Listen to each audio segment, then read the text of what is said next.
ਸਤਨਾਮ ਵਾਹਿਗੁਰੂ ਸਾਹਿਬ ਜੀ। ਸ਼ਲੋਕ ਮਹਿਲਾ ਤੀਜਾ।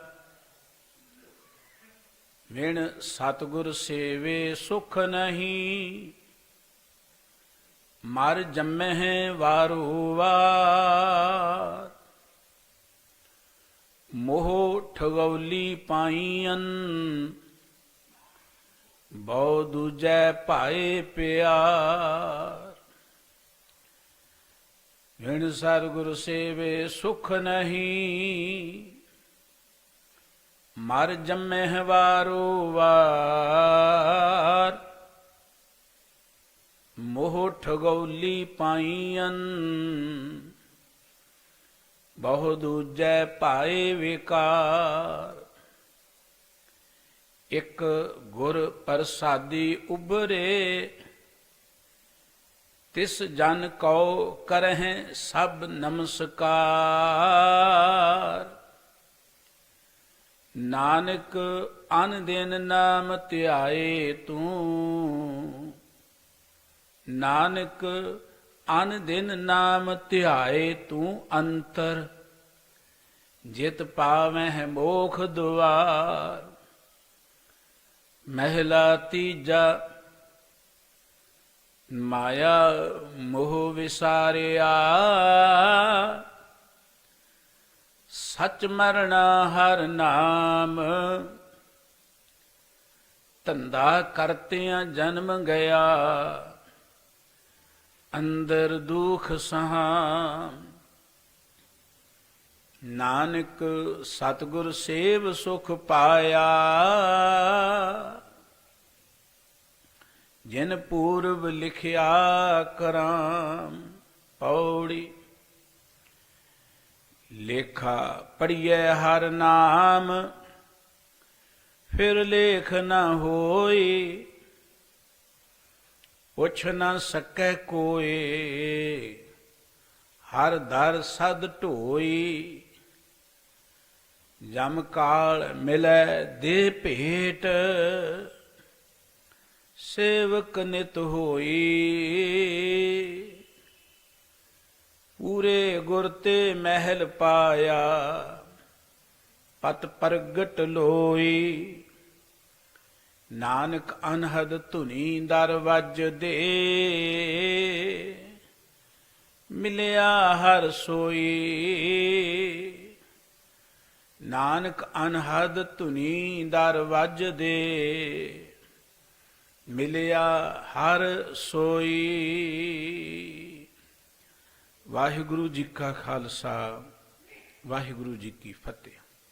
ਚਵਰ ਛਤਰ ਤਖਤ ਦੇ ਮਾਲਕ ਸਤਿਗੁਰੂ ਜੁਗੋ ਜੁਗ ਅਟਲ, ਬਾਣੀ ਦੇ ਬੋਹਿਤ ਅਤੇ ਬ੍ਰਹਮ ਗਿਆਨ ਦੇ ਸਾਗਰ, ਧੰਨ ਸ਼੍ਰੀ ਗੁਰੂ ਗ੍ਰੰਥ ਸਾਹਿਬ ਜੀ ਦੀ ਪਾਵਨ ਪਵਿੱਤਰ ਚਰਨ ਸਰਣ ਵਿੱਚ ਸੁਭਾਈਮਾਨ ਵਡਭਾਗੀ ਗੁਰਮੁਖ ਸਤ ਸੰਗੀ ਜਨੋ, ਵਾਹਿਗੁਰੂ ਜੀ ਦੀ ਬਖਸ਼ ਸਦਕਾ ਅੰਮ੍ਰਿਤ ਵੇਲੇ ਸਤ ਸੰਗਤ ਦਾ ਆਨੰਦ ਮਾਣਨ ਨੂੰ ਇਹ ਪ੍ਰਾਪਤ ਹੋਇਆ ਹੈ।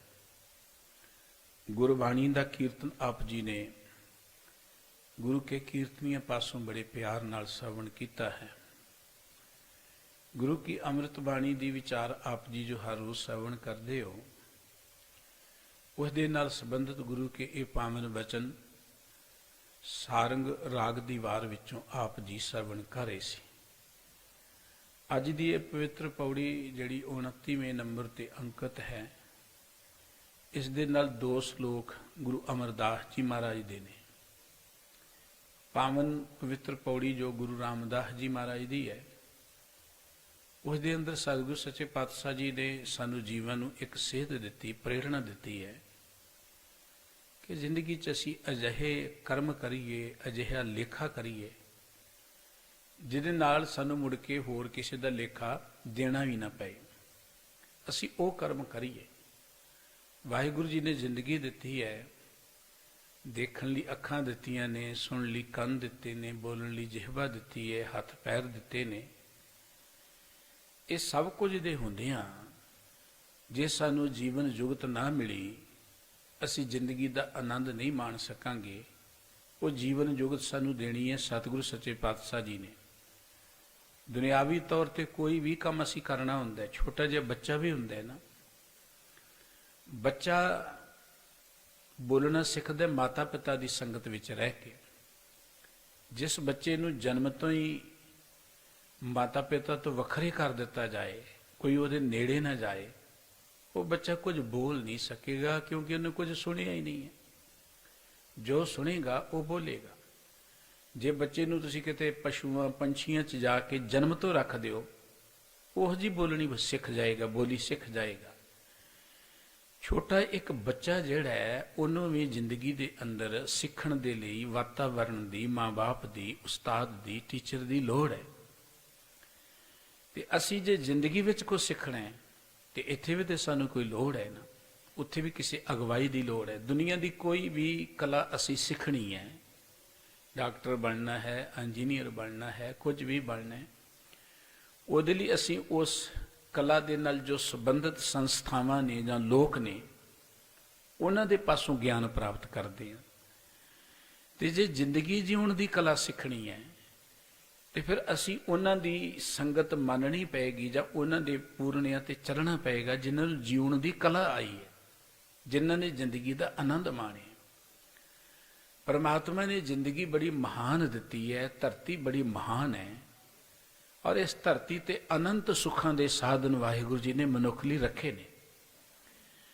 ਮਨੁੱਖ ਦੇ ਦੁੱਖਾਂ ਦਾ ਕਾਰਨ ਇਹੀ ਹੈ ਕਿ ਜ਼ਿੰਦਗੀ ਮਹਾਨ ਹੈ, ਸਭ ਕੁਝ ਮਹਾਨ ਹੈ, ਪਰ ਮਨੁੱਖ ਨੂੰ ਜਿਉਣ ਦੀ ਜਾਚ ਮਹਾਨ ਨਹੀਂ ਆਈ। ਉਹ ਸੋਚਦਾ ਕਿ ਜਿੱਦਾਂ ਮਰਜ਼ੀ ਜੀਵੀ ਜਾਓ। ਇੱਥੇ ਉਹਦੀ ਦੁੱਖਾਂ ਦੀ ਗੱਲ ਸ਼ੁਰੂ ਹੁੰਦੀ ਹੈ। ਸਤਿਗੁਰੂ ਜੀ ਨੇ ਜਿੱਥੇ ਪਵਿੱਤਰ ਪੌੜੀ ਦੇ ਰਾਹੀਂ ਸਾਨੂੰ ਇਹ ਗੱਲ ਕਹੀ ਹੈ ਕਿ ਗੁਰੂ ਕੇ ਗਿਆਨ ਰਾਹੀਂ ਅਸੀਂ ਜ਼ਿੰਦਗੀ ਦੇ ਕਰਮ ਕਰੀਏ, ਉੱਥੇ ਜੋ 2 ਪਵਿੱਤਰ ਸ਼ਲੋਕ ਸਤਿਗੁਰੂ ਗੁਰੂ ਅਮਰਦਾਸ ਜੀ ਮਹਾਰਾਜ ਦੇ ਨੇ, ਉਹਨਾਂ ਅੰਦਰ ਵੀ ਸਤਿਗੁਰੂ ਜੀ ਨੇ ਗੁਰੂ ਕੀ ਸੇਵਾ ਦੀ ਗੱਲ ਕੀਤੀ ਹੈ। ਗੁਰੂ ਦੀ ਸੇਵਾ ਤੋਂ ਬਿਨਾਂ ਅਸੀਂ ਕਿੰਨੇ ਘਾਟੇ 'ਚ ਰਹਿੰਦੇ ਹਾਂ। ਗੁਰੂ ਦੀ ਸੇਵਾ ਕਰਕੇ ਸਾਨੂੰ ਕੀ ਸੁੱਖ ਮਿਲਦਾ ਹੈ। ਗਰੀਬ ਨਿਵਾਸ ਸਤਿਗੁਰੂ ਜੀ ਜੋ ਬਖਸ਼ਿਸ਼ ਭਰੇ ਬਚਨ ਸਾਨੂੰ ਬਖਸ਼ ਰਹੇ ਨੇ, ਆਓ ਆਪਾਂ ਮਿਲ ਕੇ ਗੁਰੂ ਕੇ ਇਹਨਾਂ ਪਾਵਨ ਬਚਨਾਂ ਦੀ ਵਿਚਾਰ ਸਾਂਝੀ ਕਰੀਏ। ਸਤਿਗੁਰੂ ਜੀ ਦੇ ਪਿਆਰ ਵਿੱਚ ਜੁੜਦੇ ਹਾਂ, ਮਨ ਬਿਰਤੀਆਂ ਨੂੰ ਟਿਕਾਉਣ ਦੇ ਲਈ ਮੁੱਖ ਤੋਂ ਸਾਰੇ ਹੀ ਉਚਾਰਨ ਕਰੀਏ ਜੀ। ਸਤਨਾਮ ਵਾਹਿਗੁਰੂ ਸਾਹਿਬ ਜੀ। ਸ਼ਲੋਕ ਮਹਿਲਾ ਤੀਜਾ।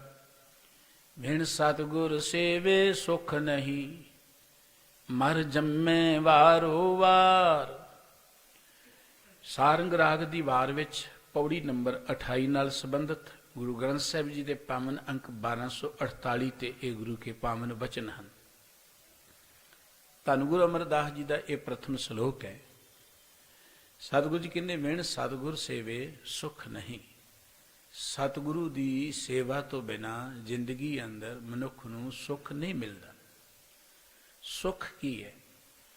ਅਸੀਂ ਜੋ ਕੁਝ ਕਰਦੇ ਹਾਂ ਜਾਂ ਜੋ ਕੁਝ ਧਰਤੀ ਤੇ ਹੈ, ਇਹ ਮਨੁੱਖ ਦੇ ਸੁੱਖਾਂ ਦੇ ਲਈ ਹੈ। ਧਨ ਵਿੱਚ ਸੁੱਖ ਨਹੀਂ ਹੈ। ਧਨ ਸਾਡੀ ਜ਼ਿੰਦਗੀ ਦੀ ਲੋੜ ਹੈ, ਗੁਜ਼ਰਾਨ ਹੈ, ਉਹ ਚਾਹੀਦਾ ਹੈ। ਚੰਗੇ ਚੰਗੇ ਪਦਾਰਥ ਖਾਣ ਵਿੱਚ ਸੁੱਖ ਨਹੀਂ ਹੈ। ਗੁਰੂ ਸਾਹਿਬ ਜੀ ਨੇ ਅੰਮ੍ਰਿਤ ਬਾਣੀ 'ਚ ਬੜੇ ਪਿਆਰੇ ਬਚਨ ਕਿ ਸੁਖ ਨਾਹੀ ਬਹੁਤੇ ਤਨ ਖਾਟੇ, ਸੁਖ ਨਾਹੀ ਪੇਖੇ ਨਿਰਤ ਨਾਟੇ, ਸੁਖ ਨਾਹੀ ਬਹੁਤ ਦੇਸ ਕਮਾਏ, ਕਿ ਬਹੁਤ ਵੱਡਾ ਰਾਜ ਭਾਗ ਹੋਏ ਤੇ ਤਾਂ ਸੁਖੀ ਹੋ ਜਾਵਾਂਗਾ। ਇਹ ਦੁਨਿਆਵੀ ਸਾਧਨ ਨੇ, ਹੋਣੇ ਚੰਗੀ ਗੱਲ ਹੈ, ਪਰ ਸੁਖ ਦਾ ਅਰਥ ਕੀ ਹੈ? ਸੁਖ ਦਾ ਅਰਥ ਕਿ ਜ਼ਿੰਦਗੀ 'ਚ ਕੋਈ ਚਿੰਤਾ ਨਾ ਹੋਵੇ, ਕੋਈ ਰੋਗ ਨਾ ਹੋਵੇ, ਕੋਈ ਫਿਕਰ ਨਾ ਹੋਵੇ। ਰਾਜ ਜਿਹਨੂੰ ਆਪਾਂ ਕਹਿੰਦੇ ਨਾ, ਰਾਜ, ਸਾਨੂੰ ਵਾਹਿਗੁਰੂ ਜੀ ਨੇ ਰਾਜੇ ਬਣਾਇਆ ਧਰਤੀ ਦਾ, ਤੇ ਉਹ ਜਿਹੜੀ ਰੱਬੀ ਬਾਦਸ਼ਾਹਤ ਹੈ ਉਹ ਕਿਹੋ ਜਿਹੀ ਹੈ? ਪੰਜੇ ਬੱਧੇ ਮਹਾਬਲੀ ਕਰ ਸੱਚਾ ਟੋਆ, ਆਪਣੇ ਚਰਨ 'ਚ ਪਾਇਨ ਵਿੱਚ ਦੇਵ ਖੜੋਆ, ਰੋਗ ਸੋਗ ਸਭ ਮਿਟ ਗਏ ਨਿਤ ਨਵਾਂ ਨਰੋਵਾ, ਦਿਨ ਰਹਿਣ ਨਾਮ ਧਿਆਇਂਦਾ ਫਿਰ ਪਾਏ ਨਾ ਮੋਵਾ, ਜਿਸ ਤੇ ਉਪਜਿਆ ਨਾਨਕਾ ਸੋਈ ਫਿਰ ਹੋਆ। ਜ਼ਿੰਦਗੀ 'ਚ ਪੰਜਾਂ ਵਿਕਾਰਾਂ ਤੋਂ ਉੱਚਾ ਉੱਠ ਜੇ, ਇਹਨਾਂ ਨੂੰ ਕਾਬੂ ਕਰ ਲਏ। ਕੋਈ ਰੋਗ ਨਾ ਹੋਵੇ, ਕੋਈ ਸੋਗ ਨਾ ਹੋਵੇ। ਕਲਪਨਾ ਕਰੀਏ ਜਿਨ੍ਹਾਂ ਦੇ ਕੋਲ ਰਾਜ ਭਾਗ ਨੇ, ਕਿ ਉਹਨਾਂ ਨੂੰ ਕੋਈ ਰੋਗ ਸੋਗ ਨਹੀਂ ਹੈ? ਜਾਂ ਜਿਨ੍ਹਾਂ ਕੋਲ ਬਹੁਤ ਧਨ ਹੈ, ਕਿ ਉਹਨਾਂ ਨੂੰ ਰੋਗ ਸੋਗ ਨਹੀਂ ਹੈ? ਧਨ ਹੋਣਾ ਮਾੜੀ ਗੱਲ ਨਹੀਂ ਹੈ, ਜਾਂ ਦੌਲਤ ਹੋਣਾ, ਰਾਜ ਭਾਗ ਹੋਣਾ ਚੰਗੀ ਗੱਲ ਹੈ। पर सुख जिहड़ा वो इस अवस्था च कि कोई रोग ना होवे, कोई सोग ना होवे, कोई चिंता ना होवे, कोई फिक्र ना होवे, कोई बंधन ना होवे, बंदा चाव दे नाल जिंदगी दे आनंद नूं माणे। सतगुरु जी कहंदे जो ये अवस्था है, बिन सतगुर सेवे सुख नहीं, मर जम्मे वारो वार।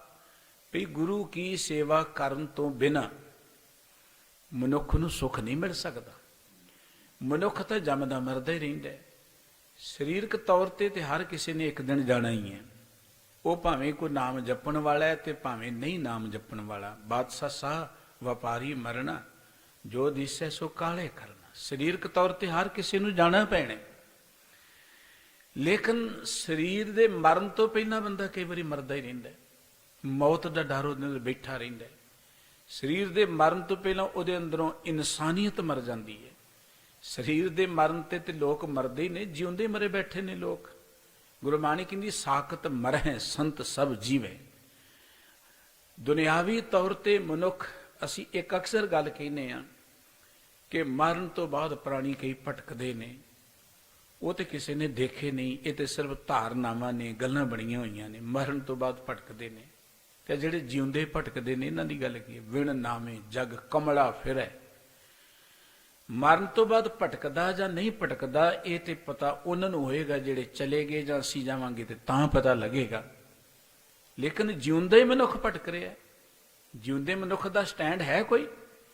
ना वो अपने ईमान ते कायम है, ना वो अपनी गल ते कायम है, ना वो अपनी मित्रता ते कायम है, ना वो परिवार दे नाल प्रीत है, ना वो किसी होर नाल प्रीत है। जिन्हों भूत प्रेत कहा जाता है ना, प्रेत ये नहीं कि शरीर छड्डण तो बाद बंदा बनता है। ये तो जिउंदे जी लोग प्रेत बने बैठे ने। हर बिसर ते प्रेत है। जिन्हां ने हरि नूं भुलाता वो जिउंदे ही प्रेत ने। मरण वाले प्रेतां दा उन्ना डर नहीं है जिन्ने खतरनाक आ जिउंदे प्रेत ने समाज के अंदर, मनुखी समाज के अंदर। इस करके सतगुरु सच्चे पातशाह जी कहने कि गुरु की सेवा तो बिना मनुख नूं जिंदगी अंदर आनंद सुख नहीं मिल सकता।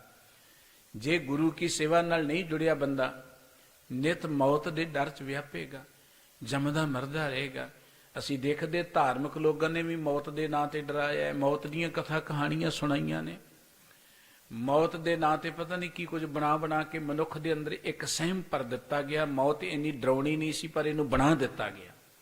शरीर छड्डना एक जरूरी क्रिया है, लेकिन इनू मौत बना के मनुख नूं डरा दिता गया और अंदर मनुख सहमे होए मौत के नां ते। ਉਹਦਾ कारण है कि जो किसी को गुलाम बनाना होए मौत का डर दे दो, डर जाता है, गल मन जाता है, जिदा मर्जी चलाई जाओ उन्होंने। इस करके शरीर छड्डना मौत नहीं सी, उस मौत उसनूं मौत कह के मनुख दे अंदर एक डर पैदा कर दिता गया ते मनुख नित मरदा ही रहिंदा, डरदा ही रहिंदा। हर वेले मौत का डर ते मंडराउंदा ही रहिंदा।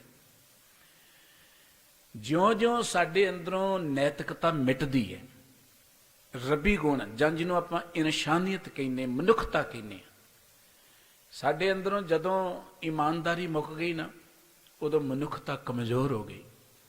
साडे अंदरों जदों संतोख मुक गया, उदों अंदरला मनुख मरना शुरू हो गया। साडे अंदरों जदों प्यार खत्म हो गया, अंदरों फिर मरना शुरू हो गया। दरख्त हुंदे ने कई खड़े खड़े सुक जाते सी, कहते मर गया, खड़ा है असी कहने मर गया। मरण का अर्थ है कि वह सुक गया, उनको फल नहीं लगेगा, कोई पत्ता नहीं लगेगा, फुल नहीं लगेगा, मर गया। मनुख शरीरक तौर पर भावें चलदा फिरदा हुंदा है, पर उहदे अंदरों रब्बी गुण खत्म हो गए तो समझो उहदे अंदरला मनुख मर गया। भोजन असी खाने आ कि शरीरक तौर पर जिउंदे रहिए, असी शरीरक तौर पर तंदुरुस्त रहिए, जरूरी है भोजन।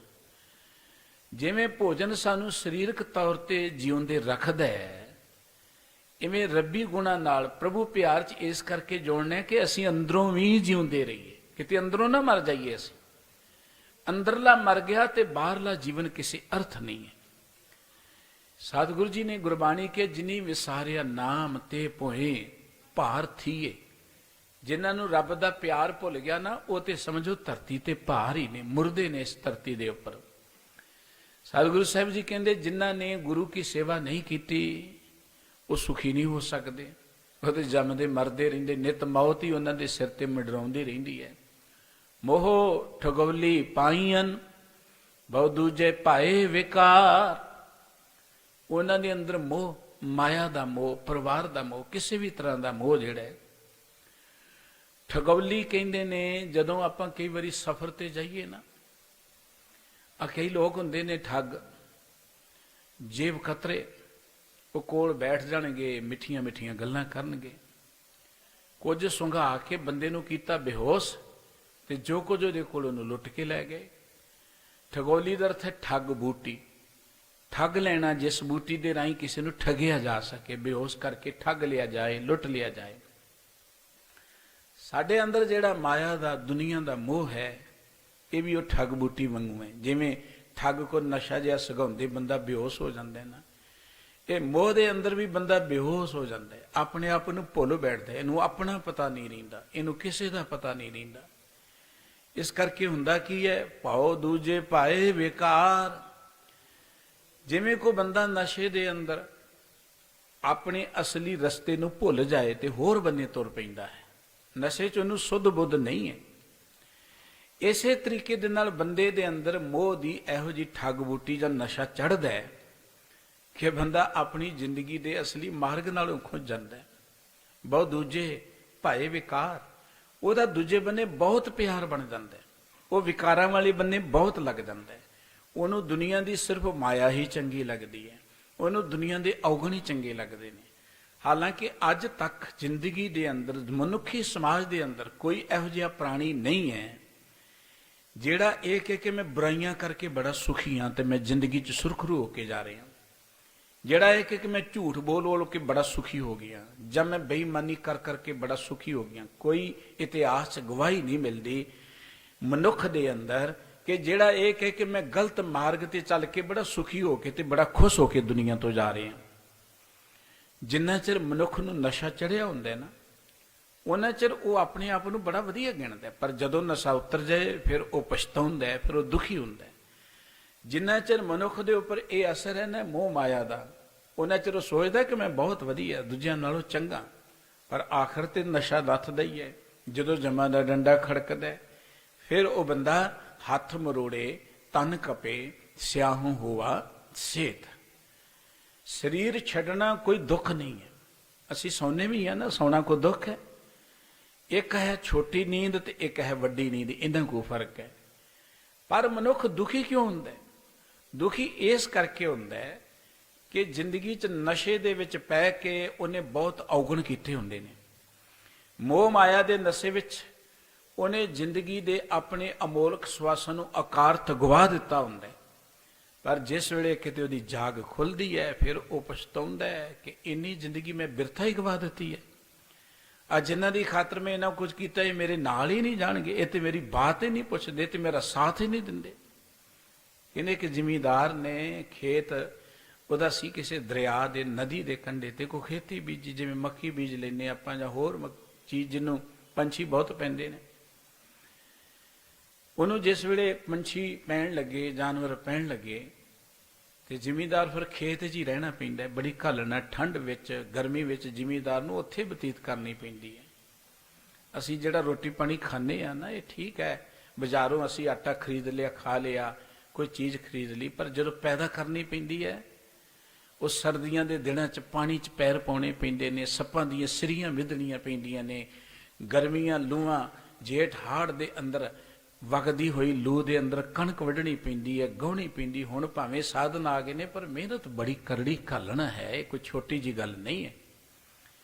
ਦਫ਼ਤਰਾਂ 'ਚ ਏਸੀ ਰੂਮਾਂ 'ਚ ਬੈਠ ਕੇ ਫੈਸਲੇ ਕਰਨ ਵਾਲਿਆਂ ਨੂੰ ਕੀ ਪਤਾ ਹੈ ਕਣਕ ਕਿਵੇਂ ਪੈਦਾ ਹੁੰਦੀ ਹੈ, ਉਹਨਾਂ ਨੂੰ ਕੀ ਪਤਾ ਹੈ ਕਿ ਵੱਤਰ ਕੀ ਹੁੰਦਾ ਹੈ, ਉਹਨਾਂ ਨੂੰ ਕੀ ਪਤਾ ਹੈ ਕਿ ਕਦੋਂ ਪਾਣੀ ਦੇਣਾ ਹੈ। ਉਹ ਤੇ ਬੈਠੇ ਸਿਰਫ ਮਨੁੱਖੀ ਸਮਾਜ ਨੂੰ ਬਰਬਾਦ ਕਰਨ ਲਈ ਨੀਤੀਆਂ ਹੀ ਕਰ ਸਕਦੇ, ਇਹਦੋਂ ਵੱਧ ਕੁਝ ਨਹੀਂ ਹੋ ਸਕਦਾ। ਲੋਕਾਂ ਨੂੰ ਲੁੱਟਣ ਦੀਆਂ ਸਕੀਮਾਂ ਬਣਾ ਸਕਦੇ ਨੇ। ਕੋਈ ਰਾਹ ਜਾਂਦੇ ਆ, ਕਿਸੇ ਨੂੰ ਡਾਂਗ ਨਾਲ ਲੁੱਟ ਲਏ, ਸੀ ਕਹਿੰਦੇ ਬੜਾ ਮਾੜਾ, ਰਸਤੇ 'ਤੇ ਲੁਟੇਰੇ ਬੈਠੇ ਨੇ। ਕੋਈ ਡਾਂਗ ਨਾਲ ਲੁੱਟ ਲਏ, ਕੋਈ ਕਲਮ ਨਾਲ ਲੁੱਟ ਲਏ, ਦੋਵਾਂ 'ਚ ਕੋਈ ਅੰਤਰ ਨਹੀਂ ਹੈ। ਕਲਮ ਨਾਲ ਲੁੱਟਣ ਵਾਲੇ ਅੱਜ ਬਹੁਤ ਨੇ, ਕਲਮ ਦੇ ਨਾਲ ਹੀ ਲੁੱਟੀ ਜਾਂਦੇ ਨੇ, ਮਨੁੱਖਾਂ ਦਾ ਖੂਨ ਪੀ ਚਲੇ ਜਾਂਦੇ ਨੇ। ਮੈਂ ਬੇਨਤੀ ਕਰ ਰਿਹਾ ਕਿ ਉਹ ਜ਼ਿਮੀਂਦਾਰ ਖੇਤ ਵਿੱਚ ਹੀ ਰਹਿੰਦਾ, ਪੰਛੀ ਪੈਂਦੇ ਨੇ, ਸਵੇਰੇ ਚੱਲ ਜਾਂਦਾ ਹੈ, ਸ਼ਾਮ ਨੂੰ ਆਉਂਦਾ ਹੈ, ਪੰਛੀ ਪੈਂਦੇ ਨੇ, ਮਿੱਟੀ ਦੀਆਂ ਗੋਲੀਆਂ ਬਣਾ ਕੇ ਨਾ ਗੁਲੇਲ ਵਿੱਚ ਪਾ ਪਾ ਕੇ ਉਧਰ ਨੂੰ ਮਾਰਦਾ ਹੈ, ਪੰਛੀ ਉੱਡ ਜਾਂਦੇ ਨੇ। ਉਹ ਜਿਹੜੀ ਗੋਲੀ ਸੁੱਟਦਾ ਹੈ ਉਹ ਨੇੜੇ ਪਾਣੀ ਜਿਹੜਾ ਵਗਦਾ ਦਰਿਆ ਵੱਲ ਕਈ ਉਹ 'ਚ ਡਿੱਗ ਪੈਂਦੀਆਂ ਨੇ। ਇੱਕ ਦਿਨ ਸਵੇਰੇ ਸਵੇਰੇ ਜਾ ਕੇ ਮਿੱਟੀ ਪੁੱਟੀ ਗੋਲੀਆਂ ਬਣਾਉਣ ਦੇ ਲਈ ਰੋਜ਼ ਬਣਾਉਣੀਆਂ ਪੈਂਦੀਆਂ ਸਨ, ਗੋਲ ਗੋਲ ਗੁਲੇਲ 'ਚ ਪਾ ਕੇ ਚਲਾਉਣ ਲਈ। ਉਹਨੂੰ ਇੱਕ ਹੇਠੋਂ ਕੁੱਜਾ ਲੱਭ ਗਿਆ, ਕੁੱਜੇ ਨੂੰ ਖੋਲ੍ਹਿਆ, ਵਿੱਚ ਗੋਲ ਗੋਲ ਜੇ ਪੱਥਰ ਸਨ ਬੜੇ ਸੋਹਣੇ। ਉਹਨੇ ਸੋਚਿਆ ਤਾਂ ਅੱਜ ਗੋਲੀਆਂ ਬਣਾਉਣੀਆਂ ਨਹੀਂ ਪੈਣਗੀਆਂ। ਇੱਕ ਪੱਥਰ ਕੱਢਦਾ ਗੋਲ ਜਿਹਾ, ਗਲੇਲ ਤੇ ਪਾ ਕੇ ਚਲਾ ਦਿੰਦਾ। ਦੁਪਹਿਰ ਹੋਈ, ਉਹਦੀ ਧਰਮ ਪਤਨੀ ਉਹਦੇ ਲਈ ਰੋਟੀ ਪਾਣੀ ਲੈ ਕੇ ਆਈ। ਉਹ ਇੱਕ ਗੋਲੀ ਰਹਿ ਗਈ, ਕਹਿਣ ਲੱਗੇ ਬੜੀ ਸੋਹਣੀ ਹੈ ਗੋਲੀ, ਚਮਕਦਾਰ, ਘਰੇ ਲੈ ਇਹਨੇ ਆਪਣਾ ਮੁੰਡਾ ਖੇਡਿਆ ਕਰੇਗਾ, ਬੱਚਾ ਖੇਡਿਆ ਕਰੇਗਾ। ਉਹ ਕਹਿਣ ਲੱਗਾ ਪਹਿਲਾਂ ਆਉਂਦੀ ਜਿੰਨਾ ਮਰਜ਼ੀ ਲੈ ਜਾਂਦੀ, ਮੈਂ ਤੇ ਐਵੇਂ ਕਾਵਾਂ ਨੂੰ ਉਡਾਉਂਦੀ ਇਹ ਉਡਾ ਦਿੱਤੀਆਂ। ਘਰ ਨੂੰ ਲੈ ਕੇ ਤੁਰੀ ਜਾਂਦੀ ਹੈ, ਰਸਤੇ 'ਚ ਇੱਕ ਕਿਤੇ ਜੌਹਰੀ ਤੁਰਿਆ ਆ ਰਿਹਾ ਸੀ। ਉਹਦੀ ਨਜ਼ਰ ਪੈ ਗਈ ਇਹਦੇ ਹੱਥ ਵਿੱਚ ਲਈ ਉਸ ਪੱਥਰ ਤੇ। ਦਰਅਸਲ ਉਹ ਪੱਥਰ ਇੱਕ ਬੜਾ ਕੀਮਤੀ ਲਾਲ ਸੀ। ਜੌਹਰੀ ਨੇ ਦੇਖ ਕੇ ਉਸ ਲਾਲ ਵੱਲ ਨੂੰ ਸਿਰ ਝੁਕਾਇਆ, ਕਹਿਣ ਲੱਗੀ ਭਾਈ ਮੇਰੇ ਵੱਲ ਨੂੰ ਕਦੋਂ ਮੱਥੇ 'ਤੇ ਟੇਕੀ ਜਾਂਦਾ? ਕਹਿੰਦਾ ਬੀਬਾ ਤੇਰੇ ਵੱਲ ਨਹੀਂ, ਤੇਰੇ ਹੱਥ 'ਚ ਇੱਕ ਬੜਾ ਕੀਮਤੀ ਲਾਲ ਹੈ, ਇਹ ਕਿੱਥੋਂ ਲਿਆ ਤੂੰ? ਕਹਿਣ ਲੱਗੀ ਇਹਦੀ ਕਿੰਨੀ ਕੁ ਕੀਮਤ ਹੋ ਸਕਦੀ? ਕਹਿਣ ਲੱਗਾ ਕੀਮਤ ਮੈਂ ਤੇ ਇਹਦੀ ਦੇ ਨਹੀਂ ਸਕਦਾ, ਇੰਨਾ ਇਹ ਅਮੋਲ ਹੈ। ਘਰ ਵਾਲੀ ਘਰ ਚਲ ਗਈ, ਸ਼ਾਮ ਨੂੰ ਘਰ ਵਾਲਾ ਆਇਆ, ਉਹਨੂੰ ਦੱਸਿਆ ਕਿ ਜਿਹਨੂੰ ਪੱਥਰ ਸਮਝ ਕੇ ਤੂੰ ਸੁੱਟ ਦਿੱਤੇ ਤੇ ਬਹੁ ਮੁੱਲੇ ਲਾਲ ਨੇ, ਕੀਮਤੀ ਲਾਲ ਨੇ। ਕਹਿੰਦੇ ਉਹ ਵਿਅਕਤੀ ਜਿਹੜਾ ਸੀ ਨਾ, ਟੱਕਰਾਂ ਮਾਰ ਮਾਰ ਕੇ ਮਰ ਗਿਆ ਕਿ ਇੰਨੇ ਲਾਲ ਮੈਂ ਦਰਿਆ 'ਚ ਹੀ ਸੁੱਟ ਦਿੱਤੇ। ਦਰਅਸਲ ਇਹ ਜਿਹੜਾ ਨਾ ਕਾਲ ਸਮਾਂ, ਇਹ ਨਦੀ ਦੀ ਨਹੀਂ ਆਈ ਹੈ। ਸਾਡੀ ਜ਼ਿੰਦਗੀ ਇੱਕ ਖੇਤ ਹੈ। ਇਸ ਖੇਤ ਵਿੱਚ ਜਿਹੜੇ ਸਾਡੇ ਸ਼ੁਭ ਗੁਣ ਨੇ, ਉਹਨਾਂ ਨੂੰ ਖਾਣ ਦੇ ਲਈ, ਚੁਗਣ ਦੇ ਲਈ ਵਿਕਾਰਾਂ ਦੇ ਪੰਛੀ ਆਉਂਦੇ ਨੇ, ਤੇ ਅਸੀਂ ਆਪਣੀ ਕੀਮਤੀ ਸਵਾਸ ਜਿਹੜੇ ਨੇ ਉਹਨਾਂ ਪੰਛੀਆਂ ਨੂੰ ਖੁਸ਼ ਕਰਨ ਲਈ ਸੁੱਟੀ ਚਲੇ ਜਾਂਦੇ ਹਾਂ। ਜਿਹੜਾ ਇੱਕ ਅੱਧਾ ਸਵਾਸ ਕਿਤੇ ਸਤ ਸੰਗਤ ਵਿੱਚ ਬੈਠ ਕੇ ਸਫਲ ਹੋ ਗਿਆ, ਜਦੋਂ ਉਹਦੀ ਕੀਮਤ ਪੈਣ ਲੱਗੀ, ਫਿਰ ਬੰਦਾ ਰੋਂਦਾ ਹੈ, ਪਛਤਾਉਂਦਾ ਹੈ ਕਿ ਆਪਣੀ ਜ਼ਿੰਦਗੀ ਦਾ ਇੰਨਾ ਅਮੋਲਕ ਸਮਾਂ ਜਾਂ ਹੀ ਗਵਾ ਦਿੱਤਾ। ਗੁਰੂ ਬਾਬਾ ਜੀ ਕਹਿੰਦੇ ਮਨੁੱਖ ਇਹੋ ਜਿਹਾ ਮੋਹ 'ਚ ਪੈਂਦਾ ਹੈ ਕਿ ਬਹੁਤ ਦੂਜੇ ਭਾਏ ਵਿਕਾਰ, ਬਹੁਤ ਵਿਕਾਰੀ ਬਣ ਜਾਂਦਾ ਹੈ, ਦੂਜੇ ਬੰਨੇ ਲੱਗ ਜਾਂਦਾ ਹੈ। ਰੱਬ ਦੀ ਤੇ ਗੱਲ ਸੁਣ ਲਈ ਤਿਆਰ ਹੀ ਨਹੀਂ ਹੈ ਬੰਦਾ। ਜਿਸ ਪਰਮਾਤਮਾ ਨੇ ਇਹਨੂੰ ਪੈਦਾ ਕੀਤਾ ਉਹਦੀ ਗੱਲ ਸੁਣ ਲਈ ਤਿਆਰ ਨਹੀਂ। ਜਿਹੜਾ ਪਰਮਾਤਮਾ ਇਹਨੂੰ ਰਿਜ਼ਕ ਦਿੰਦਾ, ਜਿਹਦੇ ਆਸਰੇ ਤੇ ਚੱਲ ਰਿਹਾ, ਉਹਦੇ ਨਾਮ ਤੋਂ ਤੇ ਇਹਨੂੰ ਡਰ ਲੱਗਦਾ। ਸਾਹਿਬ ਜੀ ਕਹਿੰਦੇ ਇੱਕ ਗੁਰ ਪ੍ਰਸਾਦੀ ਉਬਰੇ ਤਿਸ ਜਨ ਕੋ ਕਰੇ ਸਭ ਨਮਸਕਾਰ। ਕਈ ਉਹ ਨੇ ਜਿਹੜੇ ਗੁਰੂ ਦੀ ਬਖਸ਼ਿਸ਼ ਦੇ ਪਾਤਰ ਬਣ ਜਾਂਦੇ ਨੇ, ਜਿਹੜੇ ਗੁਰੂ ਦੀ ਕਿਰਪਾ ਸਦਕਾ ਇਸ ਮੋਹ ਤੋਂ ਉੱਚੇ ਉੱਠ ਜਾਂਦੇ ਨੇ। ਸਾਨੂੰ ਸਾਡੇ ਸਤਿਗੁਰ ਜੀ ਨੇ ਸਮਾਜ ਤੋਂ ਭੱਜਣ ਦੀ ਗੱਲ ਨਹੀਂ ਕਹੀ ਕਿ ਜੇ ਤੁਸੀਂ ਧਰਮ ਕਮਾਉਣਾ ਤੇ ਘਰ ਛੱਡ ਦਿਓ, ਪਰਿਵਾਰ ਛੱਡ ਦਿਓ, ਮੰਗਤੇ ਬਣ ਜਾਓ, ਪਹਾੜਾਂ 'ਚ ਬੈਠ ਜਾਓ, ਜੰਗਲਾਂ 'ਚ ਬੈਠ ਜਾਓ। ਇਹ ਗੁਰਮਤਿ ਦਾ ਮਾਰਗ ਨਹੀਂ ਹੈ ਤੇ ਨਾ ਇਹ ਗੱਲ ਰੱਬ ਨੂੰ ਪ੍ਰਵਾਨ ਹੈ। ਸਾਨੂੰ ਸਾਡੇ ਸਤਿਗੁਰ ਜੀ ਨੇ ਇਸ ਸਮਾਜ ਵਿੱਚ ਰਹਿ ਕੇ ਸਮਾਜ ਦੀ ਸੇਵਾ ਕਰਨ ਦੀ ਗੱਲ ਕਹੀ ਹੈ, ਔਰ ਇਸ ਸਮਾਜ ਵਿੱਚ ਰਹਿ ਕੇ ਅਜਿਹੀ ਜ਼ਿੰਦਗੀ ਜਿਉਣ ਦੀ ਜੁਗਤ ਦੱਸੀ ਹੈ। ਇਹ ਦੁਨੀਆ ਸਮੁੰਦਰ ਹੈ, ਸਮੁੰਦਰ 'ਚ ਤੂਫਾਨ ਉੱਠਣੇ ਨੇ, ਲਹਿਰਾਂ ਆਉਣੀਆਂ ਨੇ, ਚੱਕਰਵਾਤ ਚੱਲਣੇ ਨੇ, ਉਹਨਾਂ ਨੇ ਬੇੜੀ ਨੂੰ ਡੋਬਣੇ। ਇਹ ਤੇ ਆਉਣਾ, ਇਹ ਕੁਦਰਤ ਦਾ ਨੇਚਰ ਹੈ, ਇਹਨੂੰ ਕੋਈ ਬਦਲ ਨਹੀਂ ਸਕਦਾ। ਇਹ ਨਾ ਸਮਝੋ ਕਿ ਮੈਂ ਬਹੁਤ ਪਾਠ ਕਰਾਂਗੇ ਤੇ ਮੇਰੀ ਜ਼ਿੰਦਗੀ 'ਚ ਰੁਕਾਵਟਾਂ ਆਉਣੀਆਂ ਬੰਦ ਹੋ ਜਾਣਗੀਆਂ। ਰੁਕਾਵਟਾਂ ਤਾਂ ਆਉਣੀਆਂ ਨੇ, ਲੇਕਿਨ ਪਾਠ ਕਰਾਂਗਾ, ਬਾਣੀ ਪੜਾਂਗਾ, ਪਰਮਾਤਮਾ ਨੂੰ ਚੇਤੇ ਕਰਾਂਗਾ, ਮੈਨੂੰ ਉਹ ਸਮਰੱਥਾ ਮਿਲੇਗੀ ਕਿ ਇਹ ਰੁਕਾਵਟਾਂ ਮੇਰੇ ਨਾਲ ਟਕਰਾ ਕੇ ਚਕਨਾਚੂਰ ਹੋ ਜਾਣਗੀਆਂ। ਮੈਨੂੰ ਉਹ ਸਮਰੱਥਾ ਮਿਲੇਗੀ ਕਿ ਇਹ ਸਮੁੰਦਰ ਦੀਆਂ ਲਹਿਰਾਂ ਮੈਨੂੰ ਡੋਬ ਨਹੀਂ ਸਕਣਗੀਆਂ। ਝੜ ਝੱਖੜ ਉਹਾੜ ਲਹਿਰੀ ਵਹਿਣ ਲੁਖੇਸਰੀ, ਸਤਿਗੁਰ ਸਿਉ ਅਲਾਏ ਬੇੜੇ ਡੁੱਬਣ ਨਾ ਹੀ ਪਓ। ਇਹ ਲਹਿਰਾਂ ਸਾਡੀ ਜ਼ਿੰਦਗੀ ਦੇ ਬੇੜੇ ਨੂੰ ਡੋਬ ਨਹੀਂ ਸਕਣਗੀਆਂ। ਇਹ ਝੱਖੜ ਜਿਹੜੇ ਨੇ ਇਹ ਸਾਡੇ ਉੱਪਰ ਆਪਣਾ ਪ੍ਰਭਾਵ ਨਹੀਂ ਪਾ ਸਕਣਗੇ। ਇਸ ਕਰਕੇ ਸਤਿਗੁਰੂ ਜੀ ਕਹਿੰਦੇ ਇੱਕ ਉਹ ਨੇ ਜਿਹੜੇ ਗੁਰੂ ਦੀ ਕਿਰਪਾ ਦੇ ਪਾਤਰ ਬਣ ਗਏ, ਮੋਹ ਮਾਇਆ ਤੋਂ ਉੱਚੇ ਉੱਠ ਗਏ। ਉਬਰੇ ਦਾ ਅਰਥ ਹੈ ਉਹਨਾਂ ਉਹ ਪਾਰ ਉਤਰ ਗਏ, ਮੋਹ ਮਾਇਆ ਤੋਂ ਨਿਰਲੇਪ ਹੋ ਗਏ। ਤਿਸ ਜਨ ਕੋ ਕਰਹਿ ਸਭ ਨਮਸਕਾਰ। ਤੇ ਅਜਿਹੇ ਜਿਹੜੇ ਰੱਬ ਦੇ ਜਨ ਨੇ, ਪਿਆਰੇ ਨੇ, ਸੇਵਕ ਨੇ, ਭਗਤ ਨੇ, ਉਹਨਾਂ ਨੂੰ ਸਾਰੀ ਦੁਨੀਆ ਨਮਸਕਾਰਾਂ ਕਰਦੀ ਹੈ। ਦੁਨੀਆ ਉਹਨਾਂ ਨੂੰ ਪੂਜਦੀ ਹੈ। ਕਿਹਨਾਂ ਨੂੰ ਪੂਜਦੀ ਹੈ? ਜਿਹੜੇ ਮਾਇਆ ਵਿੱਚ ਰਹਿ ਕੇ ਮਾਇਆ ਤੋਂ ਨਿਰਲੇਪ ਰਹਿੰਦੇ ਨੇ। ਦੇਖੋ ਕੋਈ ਵੀ ਬੰਦਾ ਜਿਹੜਾ ਹੈ ਉਹ ਲਾਲਚ ਤੋਂ ਰਹਿਤ ਹੋਏ, ਸਵਾਰਥ ਤੋਂ ਰਹਿਤ ਹੋਵੇ, ਈਰਖਾ ਤੋਂ ਰਹਿਤ ਹੋਵੇ, ਵੈਰ ਤੋਂ ਰਹਿਤ ਹੋਵੇ, ਡਰ ਤੋਂ ਰਹਿਤ ਹੋਵੇ, ਪਰਉਪਕਾਰ ਕਰੇ, ਲੋਕਾਂ ਦੀ ਮਦਦ ਕਰੇ, ਦੁਨੀਆ ਤੇ ਉਹਨੂੰ ਮੱਥੇ ਟੇਕਦੀ ਹੈ। ਕਿਸੇ ਭੁੱਖੇ ਨੂੰ ਤੁਸੀਂ ਰੋਟੀ ਦੇ ਦਿਓ ਨਾ, ਮਰਦੇ ਨੂੰ, ਉਹ ਸਾਰੀ ਜ਼ਿੰਦਗੀ ਨਹੀਂ ਤੁਹਾਨੂੰ ਭੁਲਾਏਗਾ। ਕਿਸੇ ਭੁੱਲੇ ਭਟਕੇ ਤੇ ਤੁਸੀਂ ਪਰਉਪਕਾਰ ਕਰ ਦਿਓ। ਸਾਨੂੰ ਇਹੀ ਤਾਂ ਮਾਰਗ ਸਾਡੇ ਸਤਿਗੁਰੂ ਜੀ ਨੇ ਦਿੱਤਾ ਹੈ ਕਿ ਜ਼ਰੂਰੀ ਨਹੀਂ ਕਿ ਲੋਕਾਂ ਨੂੰ ਕੁੱਟ ਕੇ ਤੁਸੀਂ ਪੂਜਾ ਕਰਾਉਣੀ ਹੈ ਜਾਂ ਲੁੱਟ ਕੇ ਤੁਸੀਂ ਮਹਾਨ ਬਣਨਾ ਹੈ। ਅਸੀਂ ਆਪਣੇ ਆਪ ਨੂੰ ਲੁਟਾ ਕੇ ਮਹਾਨ ਬਣਨਾ ਹੈ। ਸਤਿਗੁਰੂ ਜੀ ਕਹਿੰਦੇ ਵਿੱਚ ਦੁਨੀਆ ਸੇਵ ਕਮਾਈ ਹੈ ਤਾਂ ਦਰਗਹਿ ਬੈਸਣ ਪਾਈ ਹੈ, ਕਹੋ ਨਾਨਕ ਬਾਹਾਂ ਲੁੜਾਈ ਹੈ। ਸਤਿਗੁਰੂ ਸੱਚੇ ਪਾਤਸ਼ਾਹ ਜੀ ਕਹਿੰਦੇ ਇੱਕ ਉਹ ਨੇ ਜਿਹੜੇ ਇਸ ਮੋਹ ਮਾਇਆ ਤੋਂ ਉੱਚੇ ਉੱਠ ਗਏ ਤੇ ਸਾਰੀ ਦੁਨੀਆ ਉਹਨਾਂ ਨੂੰ ਨਮਸਕਾਰਾਂ ਕਰਦੀ ਹੈ। ਸੱਚਾ ਮਾਰਗ ਚੱਲਦਿਆਂ ਉਸਤਤ ਕਰੈ ਜਹਾਨ, ਨਾਨਕ ਅਨ ਦਿਨ ਨਾਮ ਧਿਆਏ ਤੂੰ, ਨਾਨਕ ਅਨ ਦਿਨ ਨਾਮ ਧਿਆਏ ਤੂੰ, ਅੰਤਰ ਜਿਤ ਪਾਵਹਿ ਮੋਖ ਦੁਆਰ। ਸਤਿਗੁਰੂ ਗੁਰੂ ਅਮਰਦਾਸ ਜੀ ਕਹਿੰਦੇ, ਬੰਦਿਆ ਤੂੰ ਵੀ ਹਰ ਰੋਜ਼ ਪ੍ਰਮਾਤਮਾ ਦੇ ਨਾਮ ਨੂੰ ਮਨ ਕਰਕੇ ਚੇਤੇ ਕਰਿਆ ਕਰ। ਜੇ ਤੂੰ ਮਨ ਕਰਕੇ ਚੇਤੇ ਕਰੇਗਾ ਤੇ ਫਿਰ ਪਾਵੇਂ ਮੋਖ ਦੁਆਰ। ਮੋਖ ਮੈਣਾ ਮੁਕਤੀ, ਛੁਟਕਾਰਾ, ਖਲਾਸੀ। ਦੁਆਰ ਮੈਣਾ ਰਸਤਾ, ਤਰੀਕਾ, ਦਰਵਾਜ਼ਾ। ਬੰਦਿਆ ਜੇ ਤੂੰ ਪ੍ਰਮਾਤਮਾ ਨੂੰ ਹਰ ਰੋਜ਼ ਚੇਤੇ ਰੱਖੇਗਾ, ਇਹ ਮੋਹ ਮਾਇਆ ਤੋਂ ਤੈਨੂੰ ਮੁਕਤੀ ਮਿਲ ਜਾਏਗੀ, ਛੁਟਕਾਰਾ ਮਿਲ ਜਾਏਗਾ, ਬੰਧਨਾਂ ਤੋਂ ਤੂੰ ਮੁਕਤ ਹੋ ਜਾਏਗਾ। ਮੋਖ ਮੈਣਾ ਮੁਕਤੀ। ਦੁਨੀਆ ਮੁਕਤੀ ਦੀ ਜਦੋਂ ਗੱਲ ਕਰਦੀ ਹੈ ਨਾ, ਅਸੀਂ ਕਹਿੰਦੇ ਕੋਈ ਪੁਰਾਣੀ ਚੜ੍ਹਾਈ ਕਰ ਗਿਆ, ਪਾਠ ਕਰ ਦਿਓ ਮੁਕਤ ਹੋ ਜਾਏ, ਜਾਂ ਉਹਦੇ ਜੋ ਅਸਥੀਆਂ ਨੂੰ ਫਲਾਣੇ ਥਾਂ ਤੇ ਲੈ ਜਾਓ ਮੁਕਤ ਹੋ ਜਾਏ, ਹੋਰ ਕੋਈ ਕਰਮਕਾਂਡ ਕਰ ਦਿਓ ਮੁਕਤ ਹੋ ਜਾਏ। ਮੁਕਤੀ ਦੇ ਨਾਂ ਤੇ ਬੜੀ ਠੱਗੀ ਹੈ ਮਨੁੱਖੀ ਸਮਾਜ ਦੇ ਅੰਦਰ।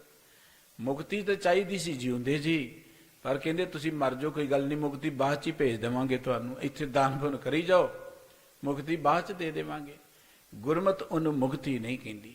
ਗੁਰਮਤ ਜੀਵਨ ਮੁਕ ਜਿਸ ਹਿਰਦੈ ਭਗਵੰਤ। ਸਤਿਗੁਰੂ ਜੀ ਕਹਿੰਦੇ, ਬੰਦਿਆ ਉਹ ਪਰਮਾਤਮਾ ਦਾ ਸਿਮਰਨ ਕਰ। ਮੁਕਤੀ ਦਾ ਸੰਬੰਧ ਸੁਰਤ ਨਾਲ ਹੈ, ਮੁਕਤੀ ਦਾ ਸੰਬੰਧ ਹੋਰ ਕਿਸੇ ਚੀਜ਼ ਨਾਲ ਨਹੀਂ ਹੈ। ਸੁਰਤ, ਸਾਡੀ ਸੁਰਤ ਬੰਧਨਾਂ 'ਚ ਪਈ ਹੋਈ ਹੈ। ਸਰੀਰ ਕਰਕੇ ਅਸੀਂ ਆਜ਼ਾਦ ਹਾਂ, ਸਭ ਕੁਝ ਹੈ, ਘਰ ਵੱਡਾ ਹੈ, ਕਾਰੋਬਾਰ ਹੈ, ਧੀਆਂ ਪੁੱਤਰ ਨੇ, ਪਰਿਵਾਰ ਹੈ। ਬੰਦਾ ਚਿੰਤਾ 'ਚ ਬੈਠਾ ਹੈ, ਉਹਨੂੰ ਚਿੰਤਾ ਦਾ ਬੰਧਨ ਪਿਆ ਹੋਇਆ, ਉਹਨੂੰ ਮੋਹ ਮਾਇਆ ਦੇ ਬੰਧਨ ਪਏ ਹੋਏ ਨੇ। ਬੰਦਾ ਈਰਖਾ ਦੇ ਵਿੱਚ ਹੈ। ਇਹ ਬੰਧਨ ਨੇ, ਇਹਨਾਂ ਤੋਂ ਮੁਕਤੀ ਪ੍ਰਾਪਤ ਕਰਨੀ ਸੀ। ਇਸ ਕਰਕੇ ਸਤਿਗੁਰੂ ਜੀ ਕਹਿੰਦੇ, ਬੰਦਿਆ ਜੇ ਤੂੰ ਦਿਨ ਰਾਤ ਪ੍ਰਮਾਤਮਾ ਦਾ ਸਿਮਰਨ ਕਰੇ। ਦੇਖੋ ਸਿਮਰਨ ਕਰਦਿਆਂ ਕੀ ਹੋਏਗਾ। ਸਤਿਗੁਰੂ ਸਾਹਿਬ ਜੀ ਕਹਿੰਦੇ, ਚਿੰਤਾ ਮਨ ਚਿਤਵਦ ਚਿੰਤਾ ਚਿਤ ਤੇ ਚੁਰਾਈ, ਅਜੋਨੀ ਅਰਾਧੇ ਜੋਨ ਸੰਕਟ ਕਟਾਏ ਹੈ। ਉਹ ਪ੍ਰਮਾਤਮਾ ਜਿਹੜਾ ਚਿੰਤਾ ਮਨ ਹੈ ਨਾ, ਉਹਨੂੰ ਚੇਤੇ ਕਰਦਿਆਂ ਸਾਡੀਆਂ ਚਿੰਤਾਵਾਂ ਮੁੱਕ ਜਾਂਦੀਆਂ ਨੇ। ਅਜੂਨੀ ਪ੍ਰਮਾਤਮਾ ਨੂੰ ਚੇਤੇ ਕੀਤੇ ਬੰਦਾ ਵੀ ਜੂਨਾਂ ਤੋਂ ਰਹਿਤ ਹੋ ਜਾਂਦਾ ਹੈ। ਅਕਾਲ ਮੂਰਤ ਵਾਹਿਗੁਰੂ ਜੀ ਨੂੰ ਚੇਤੇ ਕੀਤੇ ਬੰਦਾ ਵੀ ਕਾਲ ਦੇ ਡਰ ਤੋਂ ਰਹਿਤ ਹੋ ਜਾਂਦਾ ਹੈ। ਨਿਰਭਉ ਨੂੰ ਚੇਤੇ ਕੀਤੇ ਬੰਦਾ ਵੀ ਡਰ ਤੋਂ ਰਹਿਤ ਹੋ ਜਾਂਦਾ ਹੈ। ਨਿਰਵੈਰ ਨੂੰ ਚੇਤੇ ਕੀਤੇ ਮਨੁੱਖ ਦੇ ਅੰਦਰੋਂ ਵੀ ਵੈਰ ਖਤਮ ਹੋ ਜਾਂਦਾ ਹੈ। ਜੈਸਾ ਸੇਵੇ ਤੈਸੋ ਹੋਏ। ਜਿਹੋ ਜੇ ਇਸ਼ਟ ਨੂੰ ਪੂਜਾਂਗੇ ਤੇ ਅਸੀਂ ਉਹੋ ਜਿਹੇ ਹੋਵਾਂਗੇ ਨਾ। ਪੱਥਰਾਂ ਨੂੰ ਪੂਜ ਕੇ ਪੱਥਰਾਂ ਵਰਗੇ ਬਣਾਂਗੇ, ਪਸ਼ੂਆਂ ਨੂੰ ਪੂਜ ਕੇ ਪਸ਼ੂਆਂ ਵਰਗੇ ਹੀ ਬਣਾਂਗੇ। ਇਸ ਕਰਕੇ ਜੇ ਪਰਮਾਤਮਾ ਨੂੰ, ਪ੍ਰਭੂ ਨੂੰ, ਵਾਹਿਗੁਰੂ ਨੂੰ ਪੂਜਾਂਗੇ ਤੇ ਵਾਹਿਗੁਰੂ ਜੀ ਵਰਗੇ ਬਣ ਜਾਵਾਂਗੇ। ਭਗਤ ਜੀ ਨੇ ਬੜੀ ਸੋਹਣੀ ਗੱਲ ਕਹੀ ਹੈ, ਸ਼ਿਵ ਸ਼ਿਵ ਕਰਤੇ ਜੋ ਨਰ ਧਿਆਵੇ, ਬਲਦ ਚੜੇ ਡਉਰੂ ਟਮਕਾਵੇ। ਸ਼ਿਵ ਜੀ ਦੀ ਆਰਾਧਨਾ ਕਰਦੇ ਨੇ ਲੋਕ, ਜੀ ਸਦਕੇ ਕਰਨ, ਪਰ ਸ਼ਿਵ ਜੀ ਦੀ ਆਰਾਧਨਾ ਕਰਨ ਵਰਗਾ ਵਾਲਾ ਸ਼ਿਵ ਜੀ ਵਰਗਾ ਹੀ ਬਣੇਗਾ। ਸ਼ਿਵ ਜੀ ਵਾਂਗੂ ਉਹਦਾ ਰੂਪ ਬਣ ਜਾਏਗਾ, ਸ਼ਿਵ ਜੀ ਵਰਗਾ ਬਣੇਗਾ। ਦੇਵੀ ਦੀ ਆਰਾਧਨਾ ਕਰਨ ਵਾਲਾ ਦੇਵੀ ਵਰਗਾ ਹੀ ਬਣੇਗਾ। ਦੇਵੀ ਦੀ ਸਵਾਰੀ ਖੋਤੇ ਤੇ ਜਾਂ ਸੀਤਲਾ ਦੀ ਗਧੇ ਤੇ ਹੈ, ਉਹ ਵੀ ਗਧੇ ਤੇ ਹੀ ਚੜੇਗਾ, ਹੋਰ ਕਿੱਥੇ ਚੜਨਾ ਉਹਨੇ। ਇਸ ਕਰਕੇ ਜਿਸ ਚੀਜ਼ ਦੀ ਕੋਈ ਆਰਾਧਨਾ ਕਰੇਗਾ, ਜੈਸਾ ਸੇਵੇ ਤੈਸੋ ਹੋਏ। ਸੁਰਤ ਸਾਡੀ ਜਿਸ ਬੰਨੇ ਲੱਗੇਗੀ ਉਹੀ ਕੁਝ ਅਸੀਂ ਬਣਾਂਗੇ। ਜੇ ਨਿਰਭਉ ਨਿਰਵੈਰ ਅਕਾਲ ਮੂਰਤ ਅਜੂਨੀ ਸਹਿਭੰਗ ਪਰਮਾਤਮਾ ਨੂੰ ਚੇਤੇ ਕਰਾਂਗੇ, ਅਸੀਂ ਵੀ ਨਿਰਭਉ ਨਿਰਵੈਰ ਹੋ ਜਾਵਾਂਗੇ, ਰੱਬ ਦਾ ਰੂਪ ਬਣ ਜਾਵਾਂਗੇ। ਗੁਰੂ ਬਾਬਾ ਜੀ ਕਹਿੰਦੇ, ਬੰਦਿਆ ਦਿਨ ਰਾਤ ਪਰਮਾਤਮਾ ਨੂੰ ਚੇਤੇ ਕਰ, ਵਾਹਿਗੁਰੂ ਜੀ ਨੂੰ ਚੇਤੇ ਕਰ। ਜਦੋਂ ਵਾਹਿਗੁਰੂ ਜੀ ਨੂੰ ਚੇਤੇ ਕਰਨ ਦੀ ਗੱਲ ਕਹਿੰਦੇ ਨੇ, ਇਹਦਾ ਮਤਲਬ ਇਹ ਨਹੀਂ ਹੈ ਕਿ ਕੰਮਕਾਰ ਛੱਡ ਕੇ ਮਲੰਗ ਜੇ ਹੋ ਕੇ ਬੈਠ ਜਾਣਾ, ਮੰਗਤੇ ਜੇ ਬਣ ਕੇ ਬੈਠ ਜਾਣਾ। ਵਾਹਿਗੁਰੂ ਜੀ ਨੂੰ ਚੇਤੇ ਕਰਨ ਦਾ ਅਰਥ ਇਹ ਹੈ, ਆਪਣੀ ਕਿਰਤ ਕਰਦੇ ਹਾਂ ਪਰਮਾਤਮਾ ਨੂੰ ਚੇਤੇ ਰੱਖ, ਬੇਈਮਾਨੀ ਨਹੀਂ ਕਰਨੀ, ਹੇਰਾ ਫੇਰੀ ਨਹੀਂ ਕਰਨੀ, ਝੂਠ ਨਹੀਂ ਬੋਲਣਾ, ਕਿਸੇ ਦਾ ਦਿਲ ਨਹੀਂ ਦਿਖਾਉਣਾ, ਉਹਦੇ ਪਿਆਰ ਜੁੜ ਕੇ ਆਪਣੀ ਕਿਰਤ ਚਾਹੁ ਦੇ ਨਾਲ ਕਰੀ ਜਾਣੀ। ਸਾਹਿਬ ਜੀ ਕਹਿੰਦੇ, ਪਾਵੇਂ ਮੋਖ ਦੁਆਰ। ਬੰਦਿਆ ਤੈਨੂੰ ਮੁਕਤੀ ਦਾ ਦਰਵਾਜ਼ਾ, ਇਵੇਂ ਕਹਿ ਲਓ, ਤੇਰੀ ਸੁਰਤ ਜਿਹੜੀ ਉਹ ਸੁਤੰਤਰ ਹੋ ਜਾਏਗੀ, ਬੰਧਨਾਂ ਤੋਂ ਰਹਿਤ ਹੋ ਜਾਏਗੀ। ਮਹਿਲਾ ਤੀਜਾ, ਮਾਇਆ ਮੋਹ ਵਿਸਾਰਿਆ, ਸੱਚ ਮਰਣਾ ਹਰ ਨਾਮ। ਗੁਰੂ ਸਾਹਿਬ ਜੀ ਕਹਿੰਦੇ ਕਿ ਇਸ ਧਰਤੀ ਤੇ ਮੌਤ ਅਟਲ ਹੈ, ਜਿਉਣਾ ਝੂਠ ਤੇ ਮਰਨਾ ਸੱਚ ਹੈ। ਜੋ ਆਇਆ ਇਸ ਧਰਤੀ ਤੇ ਉਹਨੂੰ ਸਰੀਰਕ ਤੌਰ ਤੇ ਜਾਣਾ ਪੈਣਾ। ਇਹ ਸੱਚ ਜਿਹੜਾ ਸੀ ਨਾ, ਉਹਨੂੰ ਬੰਦੇ ਨੇ ਭੁਲਾ ਦਿੱਤਾ। ਝੂਠ ਨਾਲ ਮਨੁੱਖ ਦੀ ਸਾਂਝ ਬਣ ਗਈ। ਮੌਤ ਸੱਚ ਹੈ, ਵਾਹਿਗੁਰੂ ਜੀ ਦਾ ਨਾਮ ਸੱਚ ਹੈ। ਇਹ ਦੋ ਹੀ ਸੱਚ ਬੰਦੇ ਨੇ ਭੁਲਾ ਦਿੱਤੇ। ਮੌਤ ਵੀ ਭੁਲਾਤੀ, ਪਰਮਾਤਮਾ ਦੇ ਨਾਮ ਨੂੰ ਵੀ ਭੁਲਾ ਦਿੱਤਾ। ਪਰ ਭੁਲਾਇਆ ਕਿਉਂ? ਮਾਇਆ ਮੋਹ ਵਿਸਾਰਿਆ। ਮਾਇਆ ਦੇ ਮੋਹ ਵਿੱਚ ਪੈ ਕੇ ਬੰਦੇ ਨੇ ਰੱਬ ਨੂੰ ਵੀ ਭੁਲਾਤਾ, ਤੇ ਬੰਦੇ ਨੂੰ ਇਹ ਵੀ ਭੁੱਲ ਗਿਆ ਕਿ ਮੈਂ ਮਰਨਾ ਹੈ, ਆਖਰ ਇਸ ਧਰਤੀ ਤੋਂ ਚਲੇ ਜਾਣਾ, ਇਹ ਵੀ ਭੁੱਲ ਗਿਆ।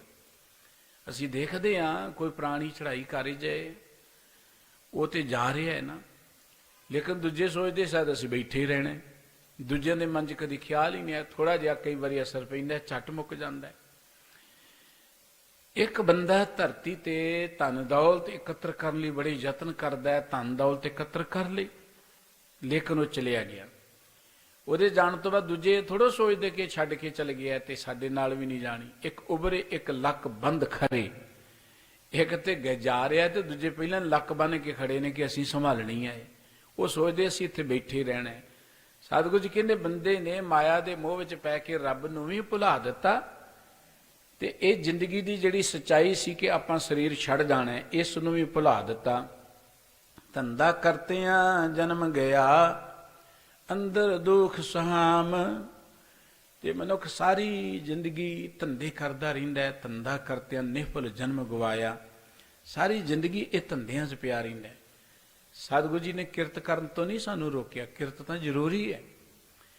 ਕਿਰਤ ਕਰਨਾ ਵੀ ਰੱਬ ਦੀ ਇੱਕ ਬੰਦਗੀ ਹੈ। ਕਿਰਤ ਹੀ ਪੂਜਾ ਹੈ। ਗੁਰਬਾਣੀ ਵਿੱਚ ਥਾਂ ਥਾਂ ਤੇ ਸਾਨੂੰ ਕਿਰਤ ਕਰਨ ਦੀ ਗੱਲ ਕਹੀ, ਕਿਰਤ ਦੀ ਵਡਿਆਈ ਕੀਤੀ, ਕਿਰਤੀਆਂ ਨੂੰ ਮਾਣ ਦਿੱਤਾ। ਸਤਿਗੁਰੂ ਸੱਚੇ ਪਾਤਸ਼ਾਹ ਜੀ ਨੇ ਉਦਾਹਰਨਾਂ ਹੀ ਕਿਰਤੀਆਂ ਦੇ ਦਿੱਤੀਆਂ ਨੇ। ਨਾਮ ਜਪਣਾ, ਸਤਿਗੁਰੂ ਜੀ ਕਹਿੰਦੇ ਜੇ ਤੂੰ ਜ਼ਿਮੀਂਦਾਰ ਹੈ, ਹਲ ਵਾਹੁਣਾ ਹੈ, ਨਾਮ ਜਪਣਾ ਤੇ ਤੈਨੂੰ ਹਲ ਛੱਡਣ ਦੀ ਥੋੜ੍ਹਾ ਲੋੜ ਹੈ।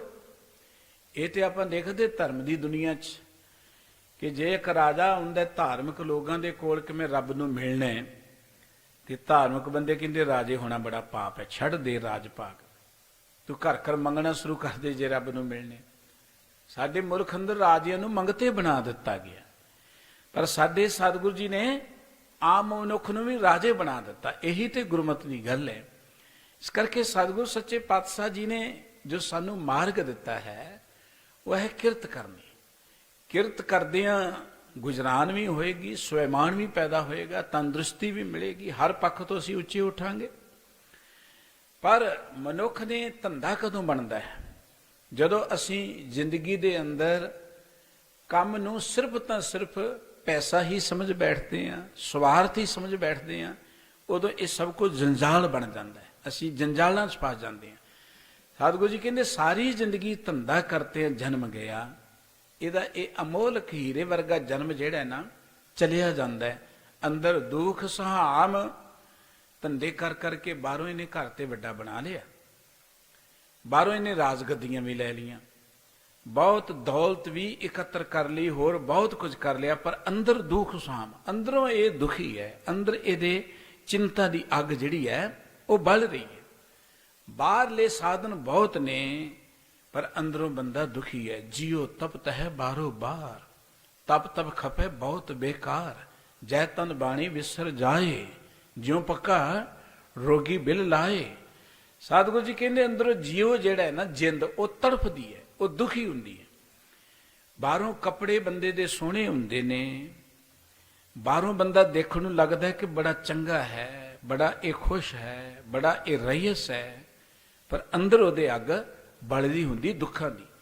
ਬਾਬਾ ਫਰੀਦ ਸਾਹਿਬ ਜੀ ਨੇ ਕਿਹਾ ਸੀ, ਮੈਂ ਜਾਣਿਆ ਦੁੱਖ ਮੁਝ ਕੋ ਦੁੱਖ ਸਵਾਇਆ ਜਗ, ਉੱਚੇ ਚੜ ਕੇ ਦੇਖਿਆ ਘਰ ਘਰ ਇਹਾ ਅੱਗ। ਅੰਤਰ ਤ੍ਰਿਸ਼ਨਾ ਅੱਗ, ਇਹਦੇ ਅੰਦਰ ਤ੍ਰਿਸ਼ਨਾ ਦੀ ਅੱਗ ਹੈ, ਦੁੱਖਾਂ ਦੀ ਅੱਗ ਹੈ, ਵਿਕਾਰਾਂ ਦੀ, ਈਰਖਾ ਦੀ ਅੱਗ ਹੈ। ਇਸ ਕਰਕੇ ਸਤਿਗੁਰੂ ਸਾਹਿਬ ਜੀ ਕਹਿੰਦੇ ਅੰਦਰ ਦੁੱਖ ਸਹਾਮ।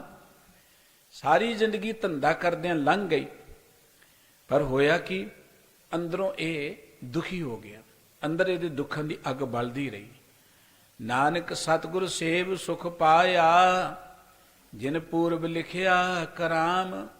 ਵੀ ਜਿਨ੍ਹਾਂ ਦੇ ਲੇਖ ਵਧੀਆ ਹੁੰਦੇ ਨੇ, ਲੇਖ ਉਹ ਲੇਖ ਕੋਈ ਰੱਬ ਥੋੜ੍ਹਾ ਲਿਖਦਾ ਸਾਡੇ, ਲੇਖ ਤੇ ਅਸੀਂ ਲਿਖਦੇ ਹਾਂ। ਦੇਖੋ ਜਦੋਂ ਅਸੀਂ ਧਰਤੀ ਤੇ ਆਏ, ਸਾਨੂੰ ਮਨੁੱਖਾ ਜ਼ਿੰਦਗੀ ਰੱਬ ਨੇ ਦਿੱਤੀ। ਮਨੁੱਖ ਹੋਣਾ ਇੱਕ ਬਹੁਤ ਹੀ ਵੱਡੀ ਗੱਲ ਹੈ, ਮਹਾਨ ਗੱਲ ਹੈ। ਇਸ ਧਰਤੀ ਤੇ ਮਨੁੱਖ ਤੋਂ ਮਹਾਨ ਕੋਈ ਨਹੀਂ। ਪ੍ਰਮਾਤਮਾ ਤੋਂ ਬਾਅਦ ਅਗਰ ਕੋ ਮਹਾਨ ਹੈ ਤੇ ਉਹ ਮਨੁੱਖ ਹੈ। ਹੁਣ ਵਾਹਿਗੁਰੂ ਜੀ ਨੇ ਮਨੁੱਖਾ ਜ਼ਿੰਦਗੀ ਦਿੱਤੀ ਹੈ। ਲੇਖ ਕਦੋਂ ਸ਼ੁਰੂ ਹੁੰਦੇ ਨੇ? ਜਿਹੋ ਜੀ ਸਾਨੂੰ ਸੰਗਤ ਮਿਲਦੀ ਹੈ, ਸੁਸਾਇਟੀ ਮਿਲਦੀ ਹੈ, ਵਾਤਾਵਰਣ ਮਿਲਦਾ ਹੈ, ਉਹੀ ਅਸੀਂ ਕਰਨਾ ਸ਼ੁਰੂ ਕਰ ਦਿੰਦੇ ਹਾਂ। ਅੰਦਰ ਤੇ ਸਾਡਾ ਕੋਰਾ ਸੀ ਜਦੋਂ ਅਸੀਂ ਆਏ, ਅੰਦਰੋਂ ਅਸੀਂ ਪਵਿੱਤਰ ਸਾਂ ਜਦੋਂ ਆਏ।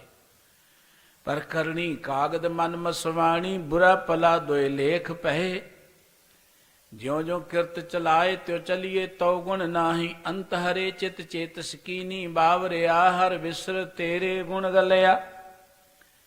ਸਤਿਗੁਰੂ ਜੀ ਕਹਿੰਦੇ ਕਰਨੀ ਕਾਗਦ, ਕਰਨੀ ਮਹਿਣਾ ਜਿਹਨੂੰ ਅਸੀਂ ਕਿਰਦਾਰ ਕਹਿੰਦੇ ਹਾਂ, ਸ਼ਖਸੀਅਤ ਕਹਿੰਦੇ ਹਾਂ, ਉਹ ਸਾਡੀ ਕਰਨੀ ਜਿਹੜੀ ਹੈ ਉਹ ਤੇ ਕਾਗਜ਼ ਦੀ ਨਹੀਂ ਆਈ ਹੈ।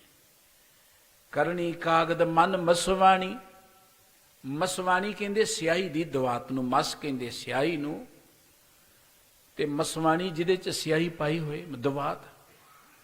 ਬੁਰਾ ਭਲਾ ਦੋਏ ਲੇਖ ਪਏ, ਆਪਣੇ ਮਨ ਦੇ ਨਾਲ ਜੋ ਅਸੀਂ ਸੋਚਦੇ ਹਾਂ ਕਰਦੇ ਹਾਂ, ਉਹ ਸਿਆਹੀ ਚੋਂ ਦਵਾਤ ਚੋਂ ਸਵਾਈ ਲੈ ਕੇ ਲਿਖਿਆ ਜਾਂਦਾ ਸੀ ਨਾ। ਹੁਣ ਤੇ ਚਲੋ ਹੋਰ ਪੈਨ ਆ ਗਏ ਨੇ, ਉਹ ਜਿਹੜੇ ਸੀ ਲਿਖਣ ਵਾਲੇ ਉਹ ਹੈ ਨਹੀਂ ਹੁਣ। ਲੇਕਿਨ ਅਸੀਂ ਸਿਆਹੀ ਦਵਾਤ ਚੋਂ ਲੈਂਦੇ ਸਾਂ ਤੇ ਲਿਖਦੇ ਸਾਂ। ਜੋ ਮਨ ਚ ਨਿਕਲਦਾ ਹੈ, ਫੁਰਨਾ ਪੈਦਾ ਹੁੰਦਾ ਹੈ ਜੋ ਮਨ ਵਿੱਚ, ਉਸ ਫੁਰਨੇ ਦੇ ਰਾਹੀਂ ਜੋ ਅਸੀਂ ਕਰਦੇ ਹਾਂ ਉਹ ਸਾਡਾ ਲੇਖ ਹੈ। ਬੁਰਾ ਭਲਾ ਦੋਏ ਲੇਖ ਪਏ, ਭਾਵੇਂ ਬੁਰਾ ਕਰਦੇ ਹਾਂ ਭਾਵੇਂ ਅਸੀਂ ਭਲਾ ਕਰਦੇ, ਇਹ ਸਾਡੇ ਲੇਖ ਨੇ। ਤਾਈਓ ਬਾਬਾ ਫਰੀਦ ਸਾਹਿਬ ਜੀ ਨੇ ਕਿਹਾ ਸੀ, ਜੇ ਤੂੰ ਅਕਲ ਲਤੀਫ ਕਾਲੇ ਲਿਖਣਾ ਲੇਖ। ਲੇਖ ਬੰਦਾ ਆਪ ਲਿਖਦਾ ਹੈ ਨਾ। ਬੰਦੇ ਜੇ ਤੂੰ ਸਿਆਣਾ ਹੈ ਤੇ ਆਪਣੇ ਕਾਲੇ ਲੇਖ ਨਾ ਲਿਖ, ਤੂੰ ਚੰਗੇ ਲੇਖ ਲਿਖ। ਗੁਰਬਾਣੀ ਵਿੱਚ ਥਾਂ ਥਾਂ ਤੇ ਸਤਿਗੁਰੂ ਜੀ ਨੇ ਇਹ ਗਿਆਨ ਦਿੱਤਾ ਕਿ ਲੇਖ ਮਨੁੱਖ ਆਪ ਲਿਖਦਾ। ਤੇ ਸਤਿਗੁਰੂ ਸਾਹਿਬ ਜੀ ਕਹਿੰਦੇ ਜਿਨ੍ਹਾਂ ਦੇ ਲੇਖ ਚੰਗੇ, ਭਾਵ ਜਿਨ੍ਹਾਂ ਨੂੰ ਚੰਗੀ ਸੰਗਤ ਮਿਲੀ, ਜਿਨ੍ਹਾਂ ਨੇ ਸੇਵਾ ਕੀਤੀ, ਜਿਨ੍ਹਾਂ ਨੂੰ ਚੰਗਾ ਵਾਤਾਵਰਣ ਮਿਲਿਆ, ਚੰਗਾ ਗਾਈਡੈਂਸ ਮਿਲ ਗਈ, ਤੇ ਗੁਰੂ ਸਾਹਿਬ ਜੀ ਕਹਿੰਦੇ ਉਹਨਾਂ ਨੇ ਇਸ ਧਰਤੀ ਤੇ ਆ ਕੇ ਨਾਨਕ ਸਤਿਗੁਰ ਸੇਵ ਸੁਖ ਪਾਇਆ, ਜਿਨ ਪੂਰਬ ਲਿਖਿਆ ਕਰਾਂ। ਪੂਰਬ ਦਾ ਅਰਥ ਹੈ ਕਿ ਅੱਜ ਤੋਂ ਪਹਿਲਾਂ ਜਿਹੜੀ ਸਾਡੀ ਜ਼ਿੰਦਗੀ ਹੈ, ਅੱਜ ਤੋਂ ਪਹਿਲਾਂ ਜਿੰਨਾ ਵੀ ਸਮਾਂ, ਜਿਹੜਾ ਵੀ ਸਮਾਂ, ਉਹ ਪੂਰਬ ਲਈ ਹੈ। ਅੱਜ ਤੋਂ ਪਹਿਲਾਂ ਜਿਹੜੇ ਅਸੀਂ ਲੇਖ ਲਿਖੇ, ਉਹਨਾਂ ਲੇਖਾਂ ਦੇ ਸਦਕਾ ਹੀ ਸਾਨੂੰ ਗੁਰੂ ਕੋਲ ਆਉਣ ਦਾ ਮੌਕਾ ਮਿਲਦਾ ਹੈ। ਦੇਖੋ ਸਾਨੂੰ ਚੰਗਾ ਵਾਤਾਵਰਣ ਮਿਲਿਆ, ਸਾਡੇ ਬਜ਼ੁਰਗ ਚੰਗੇ ਸਨ, ਗੁਰੂ ਘਰ ਨਾਲ ਜੁੜੇ ਸਨ, ਜਾਂ ਸਾਨੂੰ ਚੰਗੀ ਹੋਰ ਕਿਸੇ ਦੀ ਪ੍ਰੇਰਣਾ ਮਿਲ ਗਈ, ਚੰਗੀ ਵਾਹਿਗੁਰੂ ਜੀ ਨੇ ਸਵੱਬ ਬਣਾਇਆ, ਤੇ ਉਸ ਪ੍ਰੇਰਣਾ ਦਾ ਸਦਕਾ ਸਾਡੀ ਗੁਰੂ ਘਰ ਨਾਲ ਸਾਂਝ ਬਣ ਗਈ। ਸਾਡੇ ਲੇਖ ਨੇ, ਸਾਡੇ ਵੱਡੇ ਭਾਗ ਨੇ। ਗੁਰੂ ਰਾਮਦਾਸ ਜੀ ਮਹਾਰਾਜ ਨੇ ਜਿਹੜੀ ਗੱਲ ਕਹੀ ਬੜੀ ਮਹਾਨ ਹੈ, ਸਭ ਤੋਂ ਵੱਡੇ ਭਾਗ ਗੁਰ ਸਿੱਖਾਂ ਕੇ, ਜੋ ਗੁਰ ਚਰਣੀ ਸਿੱਖ ਪੜ੍ਹਦੇ ਆ। ਸਭ ਤੋਂ ਵੱਡੇ ਭਾਗ ਨੇ ਸਾਡੇ, ਜਿਨ੍ਹਾਂ ਨੂੰ ਗੁਰੂ ਕੀ ਸੰਗਤ ਵਿੱਚ ਜੁੜਨ ਦਾ ਸੁਭਾਗ ਪ੍ਰਾਪਤ ਹੁੰਦਾ। ਸਾਹਿਬ ਕਹਿੰਦੇ ਜਿਨ੍ਹਾਂ ਦੇ ਪੂਰਬਲੇ ਲੇਖ ਵਧੀਆ ਨੇ, ਉਹਨਾਂ ਨੂੰ ਜ਼ਿੰਦਗੀ ਅੰਦਰ ਗੁਰੂ ਕੋਲ ਆਉਣ ਦਾ ਮੌਕਾ ਮਿਲਦਾ ਹੈ। ਉਹ ਗੁਰੂ ਕੋਲ ਆਉਂਦੇ ਨੇ, ਤੇ ਗੁਰੂ ਕੋਲ ਆ ਕੇ ਜਿਹੜੇ ਗੁਰੂ ਕੇ ਬਚਨਾਂ ਨੂੰ ਸੁਣਦੇ ਨੇ, ਜਿਹੜੇ ਗੁਰੂ ਕੀ ਸੇਵਾ ਕਰਦੇ ਨੇ, ਸਤਿਗੁਰੂ ਜੀ ਕਹਿੰਦੇ ਉਹਨਾਂ ਦੀ ਜ਼ਿੰਦਗੀ ਚੋਂ ਸਾਰੇ ਦੁੱਖ ਮਿਟ ਜਾਂਦੇ ਨੇ। ਉਹ ਜ਼ਿੰਦਗੀ ਅੰਦਰ ਦੁੱਖਾਂ ਤੋਂ ਰਹਿਤ ਹੋ ਜਾਂਦੇ ਨੇ। ਨਾਨਕ ਸਤਿਗੁਰ ਸੇਵ ਸੁਖ ਪਾਇਆ। ਗੱਲ ਸਤਿਗੁਰੂ ਜੀ ਨੇ ਇੱਥੋਂ ਸ਼ੁਰੂ ਕੀਤੀ ਸੀ ਕਿ ਵਿਣ ਸਤਿਗੁਰ ਸੇਵੇ ਸੁਖ ਨਹੀਂ। ਗੁਰੂ ਦੀ ਸੇਵਾ ਤੋਂ ਬਿਨਾਂ ਜ਼ਿੰਦਗੀ ਦੇ ਅੰਦਰ ਸਾਨੂੰ ਸੁੱਖ ਨਹੀਂ ਮਿਲਣਾ। ਗੁਰੂ ਅਰਜਨ ਸਾਹਿਬ ਜੀ ਦਾ ਬਚਨ ਕਿ ਬਿਨ ਸਤਿਗੁਰ ਸੇਵੇ ਬਹੁਤਾ ਦੁੱਖ ਲਾਗਾ, ਜੁਗ ਚਾਰੇ ਪਰਮਾਈ। ਹਮ ਦੀਨ ਤੁਮ ਜੁਗ ਦੁਗ ਦਾਤੇ, ਸਭ ਦੇ ਦੇਹੋ ਬਜਾਈ। ਹਰ ਜਿਉ ਕਿਰਪਾ ਕਰੋ ਤੁਮ ਪਿਆਰੇ, ਸਤਿਗੁਰ ਦਾਤਾ ਮੇਲ ਮਿਲਾਵੋ, ਹਰ ਨਾਮ ਦੇਵੋ ਆਧਾਰੇ। ਵਾਹਿਗੁਰੂ ਸਾਡੇ ਤੇ ਕਿਰਪਾ ਕਰੋ, ਸਾਨੂੰ ਗੁਰੂ ਨਾਲ ਮਿਲਾ ਦਿਓ। ਜ਼ਿੰਦਗੀ 'ਚ ਸਾਨੂੰ ਜਿੱਥੋਂ ਤੁਹਾਡਾ ਗਿਆਨ ਮਿਲੇ ਉਹਦੀ ਸੰਗਤ ਦੇ ਦਿਓ। ਜ਼ਿੰਦਗੀ 'ਚ ਧਨ ਹੋਣਾ ਚੰਗੀ ਗੱਲ ਹੈ, ਜ਼ਿੰਦਗੀ ਦੇ ਅੰਦਰ ਹੋਰ ਦੁਨੀਆ ਦੇ ਪਦਾਰਥ ਹੋਣਾ ਠੀਕ ਹੈ, ਲੇਕਿਨ ਜੇਕਰ ਮਨੁੱਖ ਨੂੰ ਜ਼ਿੰਦਗੀ ਦੇ ਅੰਦਰ ਗੁਰੂ ਦਾ ਗਿਆਨ ਨਹੀਂ ਮਿਲਿਆ ਨਾ, ਸਭ ਕੁਝ ਹੁੰਦਿਆਂ ਵੀ ਮਨੁੱਖ ਖਾਲੀ ਹੱਥ ਧਰਤੀ ਤੋਂ ਚਲਿਆ ਜਾਂਦਾ ਹੈ। ਤੇ ਸਤਿਗੁਰੂ ਜੀ ਨੇ ਵਾਰ-ਵਾਰ ਇਹ ਕਿਹਾ, ਗੁਰ ਬਿਨ ਘੋਰ ਅੰਧਾਰ, ਗੁਰੂ ਬਿਨ ਸਮਝ ਨਾ ਆਵੇ। ਇਹ ਜ਼ਿੰਦਗੀ ਕਿੰਨੀ ਮਹਾਨ ਹੈ। ਦੇਖੋ ਕਿੰਨੀ ਉੱਤਮ ਜ਼ਿੰਦਗੀ ਹੈ। ਪਰਮਾਤਮਾ ਤੋਂ ਬਾਅਦ ਅਗਰ ਇਸ ਧਰਤੀ ਤੇ ਕੋਈ ਮਹਾਨ ਹੈ ਤੇ ਉਹ ਮਨੁੱਖ ਹੈ। ਇਹ ਮਨੁੱਖ ਦੀ ਹੀ ਸਮਰੱਥਾ ਹੈ, ਪੋਸਿਬਿਲਿਟੀ ਹੈ। ਮਨੁੱਖ ਜੋ ਚਾਹੇ ਕਰ ਸਕਦਾ ਹੈ। ਮਨੁੱਖ ਇਰਾਦਾ ਕਰ ਲੇ ਨਾ, ਦ੍ਰਿੜ ਇਰਾਦਾ ਕਰ ਲੇ, ਜੋ ਚਾਹੇ ਕਰ ਸਕਦਾ। ਦੇਖੋ ਨਾ, ਮਨੁੱਖ ਨੇ ਵੱਡੇ ਵੱਡੇ ਪਹਾੜ ਵੱਢ ਵੱਢ ਕੇ ਵੇਚਤੇ, ਮਨੁੱਖ ਨੇ ਦਰਿਆਵਾਂ ਨੂੰ ਬੰਨ੍ਹ ਲਾ ਦਿੱਤੇ, ਦਰਿਆ ਇਹਨੇ ਵੱਢ ਵੱਢ ਕੇ ਵੇਚਣੇ ਸ਼ੁਰੂ ਕਰ ਦਿੱਤੇ। ਮਨੁੱਖ ਜਿਹੜਾ ਹੈ ਜ਼ਿੰਦਗੀ 'ਚ ਪੰਛੀਆਂ ਵੱਲ ਦੇਖ ਕੇ ਉੱਡਣਾ ਹੀ ਨਹੀਂ, ਇਹੋ ਜਿਹੇ ਇੰਨੇ ਸਾਧਨ ਬਣਾ ਲੈ ਕੇ ਆਪ ਉੱਡਦਾ, ਹੋਰਨਾਂ ਨੂੰ ਵੀ ਉਡਾਈ ਫਿਰਦਾ। ਪੰਛੀ ਤੇ ਆਪ ਹੀ ਉੱਡੇਗਾ ਨਾ। ਮਨੁੱਖ 'ਚ ਬੜੀ ਸਮਰੱਥਾ ਹੈ। ਮਨੁੱਖ ਬਹੁਤ ਕੁਝ ਕਰ ਸਕਦਾ। ਮਨੁੱਖ ਦੀ ਬੜੀ ਵੈਲਿਊ ਹੈ। ਦਰਅਸਲ ਇਸ ਸਮਾਜ ਅੰਦਰ ਮਨੁੱਖ ਉਹ ਨੇ ਜਿਨ੍ਹਾਂ ਨੂੰ ਆਪਣੀ ਵੈਲਿਊ ਦਾ ਹੀ ਨਹੀਂ ਪਤਾ। ਇੱਕ ਬੜੀ ਸੋਹਣੀ ਵਾਇਰਲ ਹੋਈ ਸੀ ਗੱਲ, ਆ ਵੋਟਾਂ ਦਾ ਸਮਾਂ ਆ ਗਿਆ ਨਾ, ਹੁਣ ਇਲੈਕਸ਼ਨ ਵਾਲੇ ਘਰ ਘਰ ਫਿਰਨਗੇ। ਦੇਖ ਲੈ, ਕਹਿੰਦੇ ਬੀਬੀਆਂ ਨੂੰ 1000 ਰੁਪਈਆ ਦੇਵਾਂਗੇ, ਫਲਾਣੇ ਨੂੰ 500 ਰੁਪਈਆ। ਮੰਗਤੇ ਬਣਾ ਕੇ ਰੱਖ ਦਿੱਤਾ ਸਾਡੇ ਸਮਾਜ ਨੂੰ ਇਹਨਾਂ ਪੋਲੀਟੀਸ਼ਨਾਂ ਨੇ। ਇਹ ਪੰਜਾਬ ਮੰਗਤਿਆਂ ਦਾ ਨਹੀਂ ਸੀ, ਇਹ ਰਾਜਿਆਂ ਦਾ ਘਰ ਸੀ। ਪੰਜਾਬ ਜਿਉਂਦਾ ਗੁਰਾਂ ਦੇ ਨਾਂ ਤੇ। ਪਰ ਇਹਨਾਂ ਹੋਛੇ ਬੇਈਮਾਨ ਪੋਲੀਟੀਸ਼ਨਾਂ ਨੇ ਕਦੀ ਤੁਹਾਨੂੰ ਜੀ 2 ਕਿਲੋ ਦਾਲ ਫ੍ਰੀ ਦੇਵਾਂਗੇ, ਤੁਹਾਨੂੰ ਜੀ ਬਿਜਲੀ ਫ੍ਰੀ ਦੇਵਾਂਗੇ। ਦਰਅਸਲ ਅਸੀਂ ਇਹਨਾਂ ਨੂੰ ਪੁੱਛਣ ਵਾਲੇ ਹੀ ਨਹੀਂ ਹੈਗੇ ਕਿ ਤੁਸੀਂ ਕੌਣ ਸਾਨੂੰ ਦੇਣ ਵਾਲੇ। ਅਸੀਂ ਮਿਹਨਤ ਕਰਦੇ, ਸਾਡਾ ਹੱਕ ਸਾਨੂੰ ਦਿਓ। ਅਸੀਂ ਕੋ ਮੰਗਤੇ ਹਾਂ ਕਿ ਫ੍ਰੀ ਦੇਵਾਂਗੇ? ਇਹ ਮੰਗਤਿਆਂ ਨੂੰ ਫ੍ਰੀ ਚੀਜ਼ਾਂ ਦਿੱਤੀਆਂ ਜਾਂਦੀਆਂ ਨੇ। ਔਰ ਸਾਡਾ ਸਮਾਜ ਮੰਗਤਿਆਂ ਦਾ ਸਮਾਜ ਬਣ ਕੇ ਰਹਿ ਗਿਆ। ਸਾਨੂੰ ਗੁਰੂ ਨੇ ਦਾਤੇ ਬਣਾਇਆ ਸੀ। ਅਸੀਂ ਲੋਕਾਂ ਲਈ ਲੰਗਰ ਲਾਉਣ ਵਾਲੇ, ਅਸੀਂ ਭੁੱਖਿਆਂ ਨੂੰ ਰੋਟੀਆਂ ਦੇਣ ਵਾਲੇ। ਤੇ ਸਾਨੂੰ ਕੋ ਆ ਕੇ ਤੈਨੂੰ 2 ਕਿਲੋ ਦਾਲ ਫ੍ਰੀ ਦੇਵਾਂਗੇ, ਤੈਨੂੰ 1000 ਰੁਪਈਆ ਦੇਵਾਂਗੇ, ਉਹਨੂੰ ਭਜਾ ਦਿਓ ਉੱਥੋਂ ਜਿਹੜਾ ਏਦਾਂ ਕਹਿੰਦਾ। ਜਿਹੜਾ ਅੱਜ ਫ੍ਰੀ ਦਿੰਦਾ ਉਹ ਕੱਲ ਨੂੰ ਸਾਨੂੰ ਲੁੱਟੇਗਾ, ਹੋਰ ਕੁਝ ਨਹੀਂ ਕਰੇਗਾ। ਇਹਨਾਂ ਨੂੰ ਕਹੋ, ਇਹ ਦੱਸੋ ਕਿ ਸਾਡੇ ਪੰਜਾਬ ਨੂੰ ਖੁਸ਼ਹਾਲ ਕਿਵੇਂ ਕਰੋਗੇ, ਬੇਰੁਜ਼ਗਾਰਾਂ ਨੂੰ ਰੁਜ਼ਗਾਰ ਕਿਵੇਂ ਦਿਓਗੇ, ਤੁਸੀਂ ਇਸ ਸਮਾਜ ਨੂੰ ਬੰਜਰ ਹੋਣ ਤੋਂ ਕਿਵੇਂ ਬਚਾਓਗੇ। ਇਹ ਕਿਸੇ ਕੋ ਪ੍ਰੋਗਰਾਮ ਨਹੀਂ ਹੈ। ਨਾ ਉਹ ਚਾਹੁੰਦੇ ਨੇ ਇਹ ਸਮਾਜ ਆਬਾਦ ਹੋਏ, ਉਹ ਤੇ ਮੰਗਤਿਆਂ ਦਾ ਸਮਾਜ ਚਾਹੁੰਦੇ ਨੇ ਕਿ ਅਸੀਂ ਗੱਦੀ ਤੇ ਬੈਠੇ ਹੋਈਏ, ਸਾਡੇ ਦਫ਼ਤਰ ਦੇ ਮੂਹਰੇ ਲਾਈਨਾਂ ਹੱਥ ਜੋੜਨ ਵਾਲੇ ਨੇ ਲੱਗੀਆਂ ਹੋਣ, ਪੁਲਿਸ ਉਹਨਾਂ ਨੂੰ ਕੁੱਟ-ਕੁੱਟ ਕੇ ਭਜਾ ਦੇਵੇ, ਉਹਨਾਂ ਨੂੰ ਕੀੜੀਆਂ ਵਾਂਗੂ ਮਲ ਦੇਵੇ, ਤੇ ਅਸੀਂ ਐਨ ਮੌਜਾਂ ਮਾਣੀਏ। ਸਾਨੂੰ ਸਾਡੇ ਸਤਿਗੁਰੂ ਜੀ ਨੇ ਦਾਤੇ ਬਣਾਇਆ, ਅਸੀਂ ਮੰਗਤੇ ਨਹੀਂ। ਸਾਡੇ ਮਗਰ ਤੇ ਨਵਾਬੀਆਂ ਅਸੀਂ ਠੁਕਰਾ ਦਿੱਤੀਆਂ। ਸਾਨੂੰ ਤੇਰੀਆਂ ਨਵਾਬੀਆਂ ਦੀ ਲੋੜ ਨਹੀਂ ਹੈ। ਸਾਨੂੰ ਸਾਡੇ ਸਤਿਗੁਰੂ ਜੀ ਨੇ ਹੰਨੇ ਹੰਨੇ ਰਾਜ ਦਿੱਤਾ। ਸਾਡੇ ਸਤਿਗੁਰੂ ਜੀ ਨੇ ਇੱਕ ਵਾਅਦਾ ਕੀਤਾ, ਇਹਨੇ ਗਰੀਬ ਸਿੱਖ ਨੂੰ ਕੋ ਦਿਓ ਪਾਤਸ਼ਾਹੀ। ਸਿੱਖ ਤਾਂ ਭਾਵੇਂ ਟੁੱਟੀ ਛੰਨ ਵਿੱਚ ਬੈਠਾ ਹੋਏ ਸਗਲ ਸ੍ਰਿਸ਼ਟ ਦਾ ਰਾਜਾ ਹੁੰਦਾ, ਉਹ ਫਿਰ ਵੀ ਭੁੱਖਿਆਂ ਦੀ ਭੁੱਖ ਨੂੰ ਦੂਰ ਕਰਦਾ। ਤੇ ਇਹ ਅੱਜ ਦਾ ਜੋ ਮਾਹੌਲ ਬਣ ਚੁੱਕਿਆ ਜਾਂ ਬਣਾਇਆ ਸਾਡੇ ਅਖੌਤੀ ਲੀਡਰਾਂ ਨੇ, ਭਾਵੇਂ ਉਹ ਪੰਥਕ ਵੀ ਨੇ, ਇਹ ਤੇ ਸਾਨੂੰ ਮੰਗਤੇ ਬਣਾ ਕੇ ਰੱਖ ਦਿੱਤਾ ਹੋਇਆ। ਸਤਿਗੁਰੂ ਸੱਚੇ ਪਾਤਸ਼ਾਹ ਜੀ ਕਹਿੰਦੇ ਨੇ ਕਿ ਮਨੁੱਖ ਦੀ ਵੈਲਿਊ ਕੀ ਹੈ। ਮੈਂ ਕਹਿ ਰਿਹਾ, ਇੱਕ ਵਾਇਰਲ ਸੀ ਇੱਕ ਵੀਡੀਓ ਬੜੀ ਸੋਹਣੀ ਕਿ ਇਲੈਕਸ਼ਨ ਵਾਲੇ ਆਉਂਦੇ ਨੇ, ਇੱਕ ਵਿਅਕਤੀ ਦੇ ਘਰ ਪੁੱਛਦੇ ਕਿੰਨੇ ਜੀ ਨੇ ਤੇਰੇ। ਉਹ ਕਹਿੰਦਾ ਜੀ ਮੈਂ ਇਕੱਲਾ ਹੀ ਹਾਂ। ਉਹ ਕਹਿੰਦੇ ਲੈ 1000 ਰੁਪਈਆ ਵੋਟ ਸਾਨੂੰ ਪਾਉਣੀ ਹੈ। ਉਹ ਕਹਿੰਦਾ ਜੀ ਗੱਲ ਇਹ ਹੈ, ਕਹਿੰਦੇ ਹੋਰ ਚਾਹੀਦਾ ਕੁਝ? ਕਹਿੰਦਾ ਜੀ ਮੈਨੂੰ ਹੋਰ ਕੁਝ ਨਹੀਂ ਚਾਹੀਦਾ, ਮੇਰਾ ਨਾ ਗਧਾ ਮਰ ਗਿਆ, ਕੰਮ ਕਰ ਰੁਕ ਗਿਆ। ਇਹ 1000 ਰੁਪਏ ਨਾਲ ਤੇ ਗਧਾ ਨਹੀਂ ਆਉਣਾ। 1000 ਰੁਪਇਆ ਦੇ ਕੇ ਜਾਣ ਲੱਗੇ, ਕਹਿੰਦੇ 1000 ਰੁਪਏ ਨਾਲ ਤੇ ਗਧਾ ਨਹੀਂ ਆਉਣਾ। ਉਹਨਾਂ ਨੂੰ ਦੇ ਕੇ ਨਾ 1000 ਰੁਪਇਆ ਕਹਿੰਦਾ ਲੈ ਲਓ, ਤੁਹਾਡੇ 1000 ਰੁਪਏ ਨਾਲ ਤੇ ਗਧਾ ਨਹੀਂ ਆਉਂਦਾ, ਤੇ ਤੁਸੀਂ ਮੈਨੂੰ ਖਰੀਦਣ ਆ ਗਏ ਹੋ, ਬੰਦੇ ਨੂੰ ਖਰੀਦਣ ਆ ਗਏ 1000 ਰੁਪਏ ਨਾਲ। ਅੱਜ ਦਾ ਬੰਦਾ ਅੱਜ ਗਧਾ ਲੈਣਾ ਹੋਏ ਉਹ 1000 ਰੁਪਏ ਦਾ ਨਹੀਂ ਆਉਂਦਾ, ਲੇਕਿਨ ਅੱਜ ਬੰਦਿਆਂ ਨੂੰ 1000 ਰੁਪਏ ਖਰੀਦਿਆ ਜਾਂਦਾ। ਬੰਦੇ ਬੋਤਲਾਂ ਪਿੱਛੇ ਵਿਕ ਜਾਂਦੇ ਨੇ, ਬੰਦੇ ਨਿੱਕੀਆਂ ਨਿੱਕੀਆਂ ਚੀਜ਼ਾਂ ਪਿੱਛੇ। ਬੰਦੇ ਨੂੰ ਆਪਣੀ ਵੈਲਿਊ ਦਾ ਹੀ ਨਹੀਂ ਪਤਾ। ਸਾਡੀ ਗੁਲਾਮੀ ਦਾ ਕਾਰਨ, ਸਾਡੇ ਦੁੱਖਾਂ ਦਾ ਕਾਰਨ ਕਿ ਸਾਨੂੰ ਸਾਡੀ ਵੈਲਿਊ ਦਾ ਪਤਾ ਨਹੀਂ ਹੈ। ਇਹ ਬੰਦਾ ਰੱਬ ਦਾ ਰੂਪ ਸੀ, ਇਹਦੇ ਚੋਂ ਤਾਕਤ ਹੈ, ਇਹਦੇ ਤੋਂ ਕੋਈ ਦੇਵਤਾ ਮਹਾਨ ਨਹੀਂ, ਇਹਦੇ ਤੋਂ ਕੋਈ ਮਹਾਨ ਨਹੀਂ ਹੈ। ਇਹ ਮਨੁੱਖ ਧਰਤੀ ਦਾ ਰਾਜਾ ਹੈ। ਸਾਡੇ ਸਤਿਗੁਰੂ ਜੀ ਸਾਨੂੰ ਧਰਤੀ ਦੀ ਬਾਦਸ਼ਾਹੀ ਦੇਣ ਲਈ ਆਏ ਨੇ ਕਿ ਤੁਸੀਂ ਧਰਤੀ ਦੇ ਬਾਦਸ਼ਾਹ ਹੋ, ਪਰ ਤੁਹਾਨੂੰ ਆਪਣੀ ਸੋਚ ਬਦਲਣੀ ਪਏਗੀ।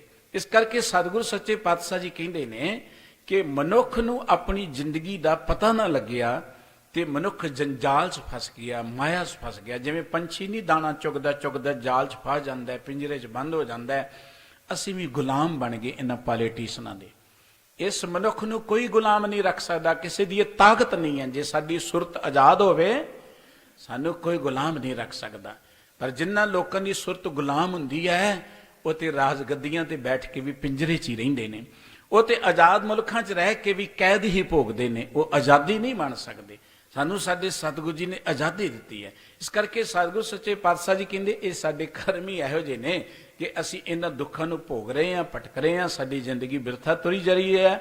ਗੁਰੂ ਦੇ ਗਿਆਨ ਤੋਂ ਬਿਨਾਂ। ਮੈਂ ਬੇਨਤੀ ਕਰ ਰਿਹਾ, ਗੁਰ ਬਿਨ ਘੋਰ ਅੰਧਾਰ।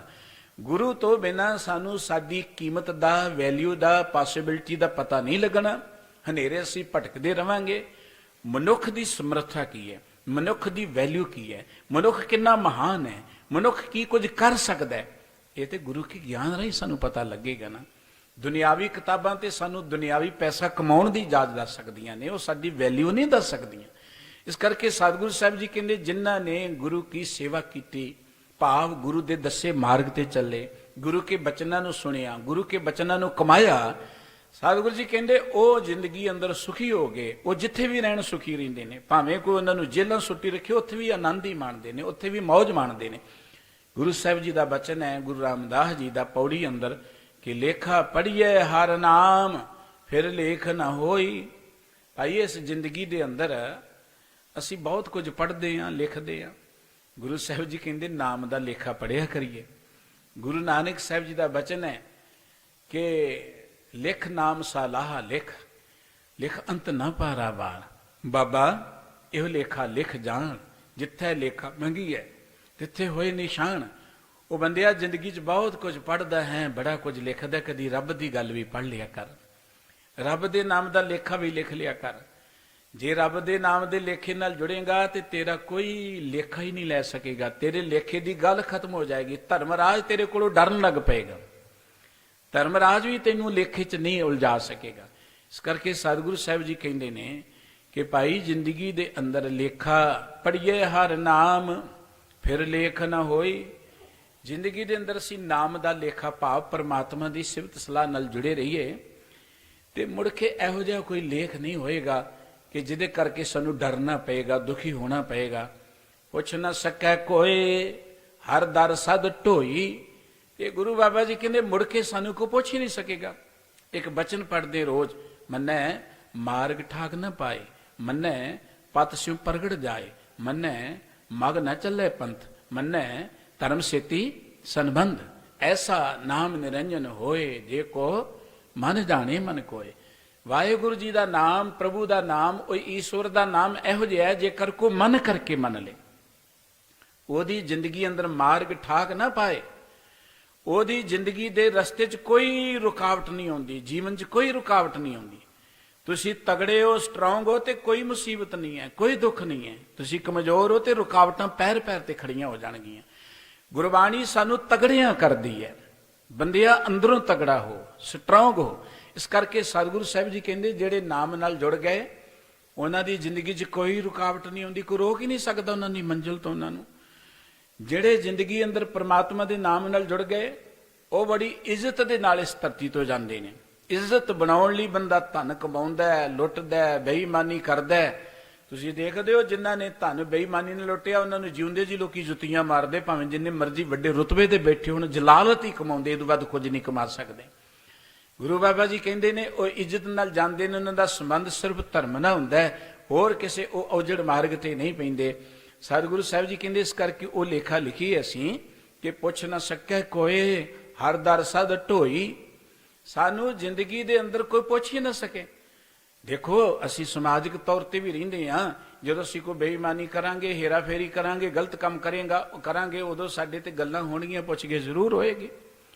ਪਰ ਜਿਹੜਾ ਇਮਾਨਦਾਰੀ ਨਾਲ ਚੱਲਦਾ ਹੈ, ਜਿਹੜਾ ਨੇਕ ਰਸਤੇ ਤੇ ਚੱਲਦਾ ਹੈ, ਭਾਈ ਉਹਨੂੰ ਕੌਣ ਬਿਨਾਂ ਕਾਰਨ ਤੋਂ ਥੋੜਾ ਕੋ ਪੁੱਛਦਾ ਹੈ।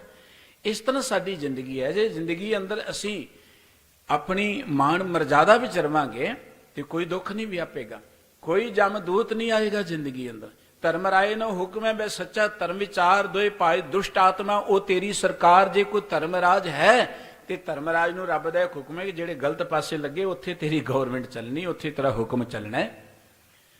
ਆਪਾਂ ਦੇਖਦੇ ਨਾ ਪੁਲਿਸ ਚੋਰਾਂ ਨੂੰ ਪੁਲਿਸ ਫੜਦੀ, ਚਲੋ ਇਹ ਗੱਲ ਵੱਖਰੀ ਹੈ ਕਿ ਪੁਲਿਸ ਲਫ਼ਜ਼ ਦੇ ਜਿਹੜੇ ਅਰਥ ਨੇ ਇਹ ਪੁਲਿਸ ਵਾਲਿਆਂ ਨੂੰ ਵੀ ਨਹੀਂ ਪਤਾ। ਪੁਲਿਸ ਲਫ਼ਜ਼ ਬੜਾ ਭਾਰਪੂਰਤ ਹੈ, ਪੱਪੇ ਤੋਂ ਅਰਥ ਹੈ ਪ੍ਰੋਟੈਕਸ਼ਨ, ਇਹੋ ਜਿਹੇ ਬੜੇ ਪਿਆਰੇ ਲਫ਼ਜ਼। ਤੁਸੀਂ ਅਮਰੀਕਾ ਜਾਓ ਨਾ, ਉੱਥੇ ਪੁਲਿਸ ਵਾਲਿਆਂ ਦੀਆਂ ਕਾਰਾਂ ਤੇ ਇਹ ਸਾਰੇ ਅਰਥ 5-7 ਅੱਖਰਾਂ ਦੇ ਅਰਥ ਲਿਖੇ ਹੁੰਦੇ ਨੇ ਕਿ ਪੁਲਿਸ ਦਾ ਅਰਥ ਕੀ ਹੈ। ਪੁਲਿਸ ਜਿਹੜੀ ਹੈ ਉਹ ਕਿਵੇਂ ਬਰਾਬਰਤਾ, ਲਿਬਰਟੀ ਦੀ ਗੱਲ ਕਰਦੀ ਹੈ, ਕਿਵੇਂ ਲੋਕਾਂ ਦੇ ਅੰਦਰ ਸਨਮਾਨ ਪੈਦਾ ਕਰਦੀ ਹੈ, ਕਿਵੇਂ ਜ਼ਿੰਮੇਵਾਰੀ ਦੀ ਗੱਲ ਕਰਦੀ ਹੈ। ਪੁਲਿਸ ਵਾਲਿਆਂ ਨੂੰ ਇਹ ਪੁਲਿਸ ਦੇ ਅਰਥਾਂ ਦਾ ਨਹੀਂ ਪਤਾ।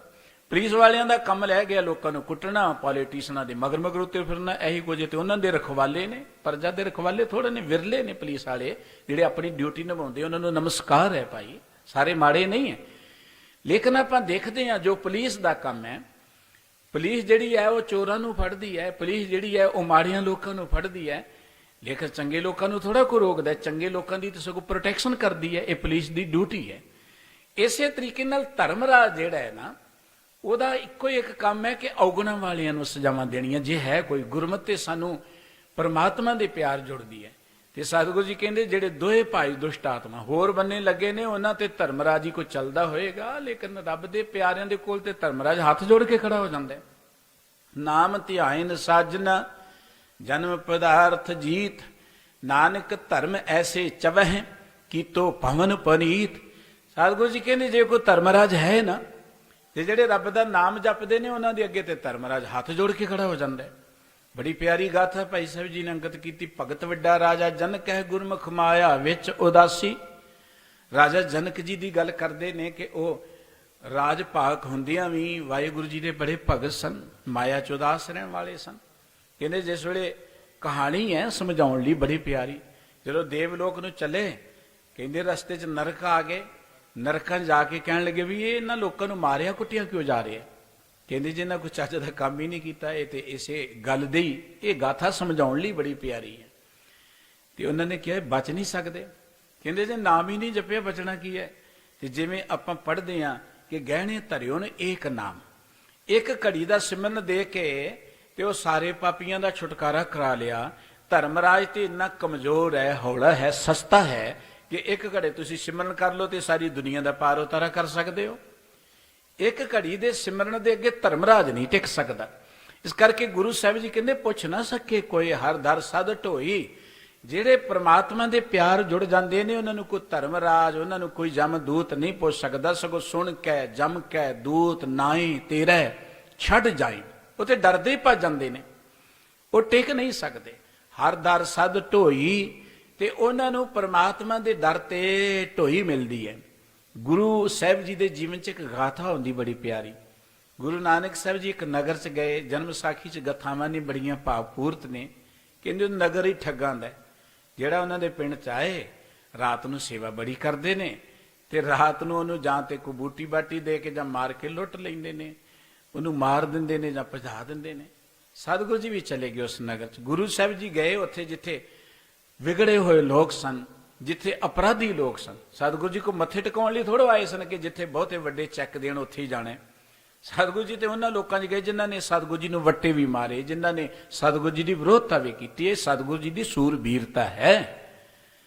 ਗੁਰੂ ਸਾਹਿਬ ਜੀ ਗਏ, ਉਹਨਾਂ ਨੇ ਬੜੀ ਆਓ ਭਗਤ ਕੀਤੀ। ਸਤਿਗੁਰੂ ਜੀ ਦੇ ਚਿਹਰੇ ਦਾ ਨੂਰਾਨੀ ਸਰੂਪ ਦੇਖ ਕੇ ਕਹਿਣ ਲੱਗੇ ਕੋਈ ਬੜਾ ਅਮੀਰ ਲੱਗਦਾ ਹੈ ਬੰਦਾ, ਚੰਗਾ ਮਾਲ ਹੱਥ ਲੱਗੇਗਾ। ਜਿੱਥੇ ਠਹਿਰੇ ਉਹਨੂੰ ਕਹਿ ਗਏ ਵੀ ਰਾਤ ਨੂੰ ਜੋ ਕੁਝ ਆਏ ਸਵੇਰੇ ਵੰਡ ਲਵਾਂਗੇ। ਹੁਣ ਸਤਿਗੁਰੂ ਸੱਚੇ ਪਾਤਸ਼ਾਹ ਜੀ ਤੇ ਰੱਬ ਦੀ ਮੌਜ 'ਚ ਵਿਚਰਨ ਵਾਲੇ, ਰੱਬ ਦੇ ਪਿਆਰ ਜੁੜੇ, ਲੇਕਿਨ ਉਹ ਬੰਦਾ ਜਿਹੜਾ ਸੀ ਨਾ ਸਾਰੀ ਰਾਤ ਦੇਖਦਾ ਰਿਹਾ ਕਦੋਂ ਇਹ ਸੌਣ, ਕਦੋਂ ਇਹਨਾਂ ਨੂੰ ਲੁੱਟਿਆ ਜਾਏ। ਪਰ ਸਤਿਗੁਰੂ ਜੀ ਸੁੱਤੇ ਹੀ ਨਹੀਂ। ਸਤਿਗੁਰੂ ਜੀ ਰੱਬ ਦੇ ਪਿਆਰ ਜੁੜੇ ਰਹੇ। ਆਖਰ ਉਹਨੂੰ ਦਿਨ ਚੜੇ ਨਾ, ਉਹਨੂੰ ਊਂਘ ਜੇ ਆਉਣ ਲੱਗ ਪਈ, ਨੀਂਦ ਆ ਗਈ, ਉਹ ਸੌਂ ਗਿਆ। ਸਤਿਗੁਰੂ ਜੀ ਉੱਠ ਕੇ ਚੱਲਦੇ ਬਣੇ। ਦਿਨ ਚੜਿਆ, ਉਹ ਨਗਰ ਦੇ ਲੋਕੀ ਆ ਗਏ ਵੀ ਦੱਸ ਤੇਰੇ ਘਰ ਹਿਸਾਬ ਕਿਤਾਬ ਕੀ ਹੈ? ਉਹ ਕਹਿਣ ਲੱਗਾ ਮੈਂ ਤੇ ਸੁੱਤਾ ਹੀ ਰਹਿ ਗਿਆ, ਉਹ ਤੇ ਚਲੇ ਗਏ ਨੇ। ਮਗਰ ਪਏ ਸਤਿਗੁਰੂ ਸੱਚੇ ਪਾਤਸ਼ਾਹ ਜੀ ਨੂੰ ਜਾ ਕੇ ਕਥਾ ਤੇ ਉਹਨੇ ਘੇਰ ਲਿਆ ਕੁਝ ਬੰਦਿਆਂ ਨੇ। ਕਹਿੰਦੇ ਰਾਤ ਤੇ ਬਚ ਕੇ ਆ ਗਏ, ਤੁਸੀਂ ਕੋਈ ਜਾਦੂਗਰੀ ਕਰਕੇ ਹੁਣ ਨਹੀਂ ਬਚ ਸਕਦੇ। ਅਸੀਂ ਮਾਰਦੇ ਪਹਿਲਾਂ ਤੇ ਲੁੱਟਦੇ ਬਾਅਦ ਚ ਤੁਹਾਡੇ ਵਰਗਿਆਂ ਨੂੰ। ਸਤਿਗੁਰੂ ਸੱਚੇ ਪਾਤਸ਼ਾਹ ਜੀ ਕਹਿੰਦੇ ਜੇ ਮਾਰਨਾ ਹੀ ਹੈ ਤੁਸੀਂ, ਐਵੇਂ ਸਾਡਾ ਸਰੀਰ ਉਲਦਾ ਰਹੇਗਾ, ਕੋਈ ਸਰੀਰ ਨੂੰ ਸਾਂਭਣ ਦਾ ਵੀ ਪ੍ਰਬੰਧ ਕਰ ਲਓ।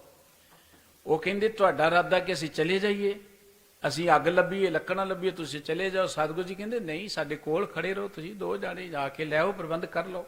ਜਿਵੇਂ ਲਿਖਿਆ ਜਨਮ ਸਾਖੀ ਅੰਦਰ।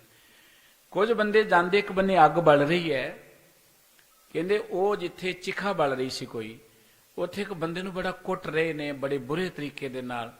ਜਦੋਂ ਨੇੜੇ ਗਏ ਨਾ ਤੇ ਕਹਿੰਦੇ ਉਹ ਬੰਦੇ ਦਾ ਦ੍ਰਿਸ਼ ਬਦਲ ਗਿਆ, ਉਹਦੀ ਹੁਣ ਸੇਵਾ ਹੋਣੀ ਸ਼ੁਰੂ ਹੋ ਗਈ ਹੈ। ਉਹਨਾਂ ਪੁੱਛਿਆ ਕੀ ਚੱਕਰ ਹੈ ਬਈ? ਕਹਿੰਦੇ ਜੇ ਬੰਦਾ ਜਿਹੜਾ ਨਾ ਬੜਾ ਅਪਰਾਧੀ ਸੀ, ਇਹ ਬੜਾ ਪਾਪੀ ਸੀ, ਪਰ ਉਹ ਜਿਨ੍ਹਾਂ ਨੂੰ ਤੁਸੀਂ ਘੇਰੀ ਬੈਠੇ ਹੋ ਨਾ ਉਹਨਾਂ ਦੀ ਨਜ਼ਰ ਪਈ ਤੇ ਇਹਦਾ ਪਾਰ ਉਤਾਰਾ ਹੋ ਗਿਆ, ਹੁਣ ਇਹਦੀ ਸੇਵਾ 'ਚ ਲੱਗ ਗਏ ਆ। ਇਹ ਗਾਥਾ ਸਮਝਾਉਣ ਲਈ ਬੜੀ ਪਿਆਰੀ ਹੈ।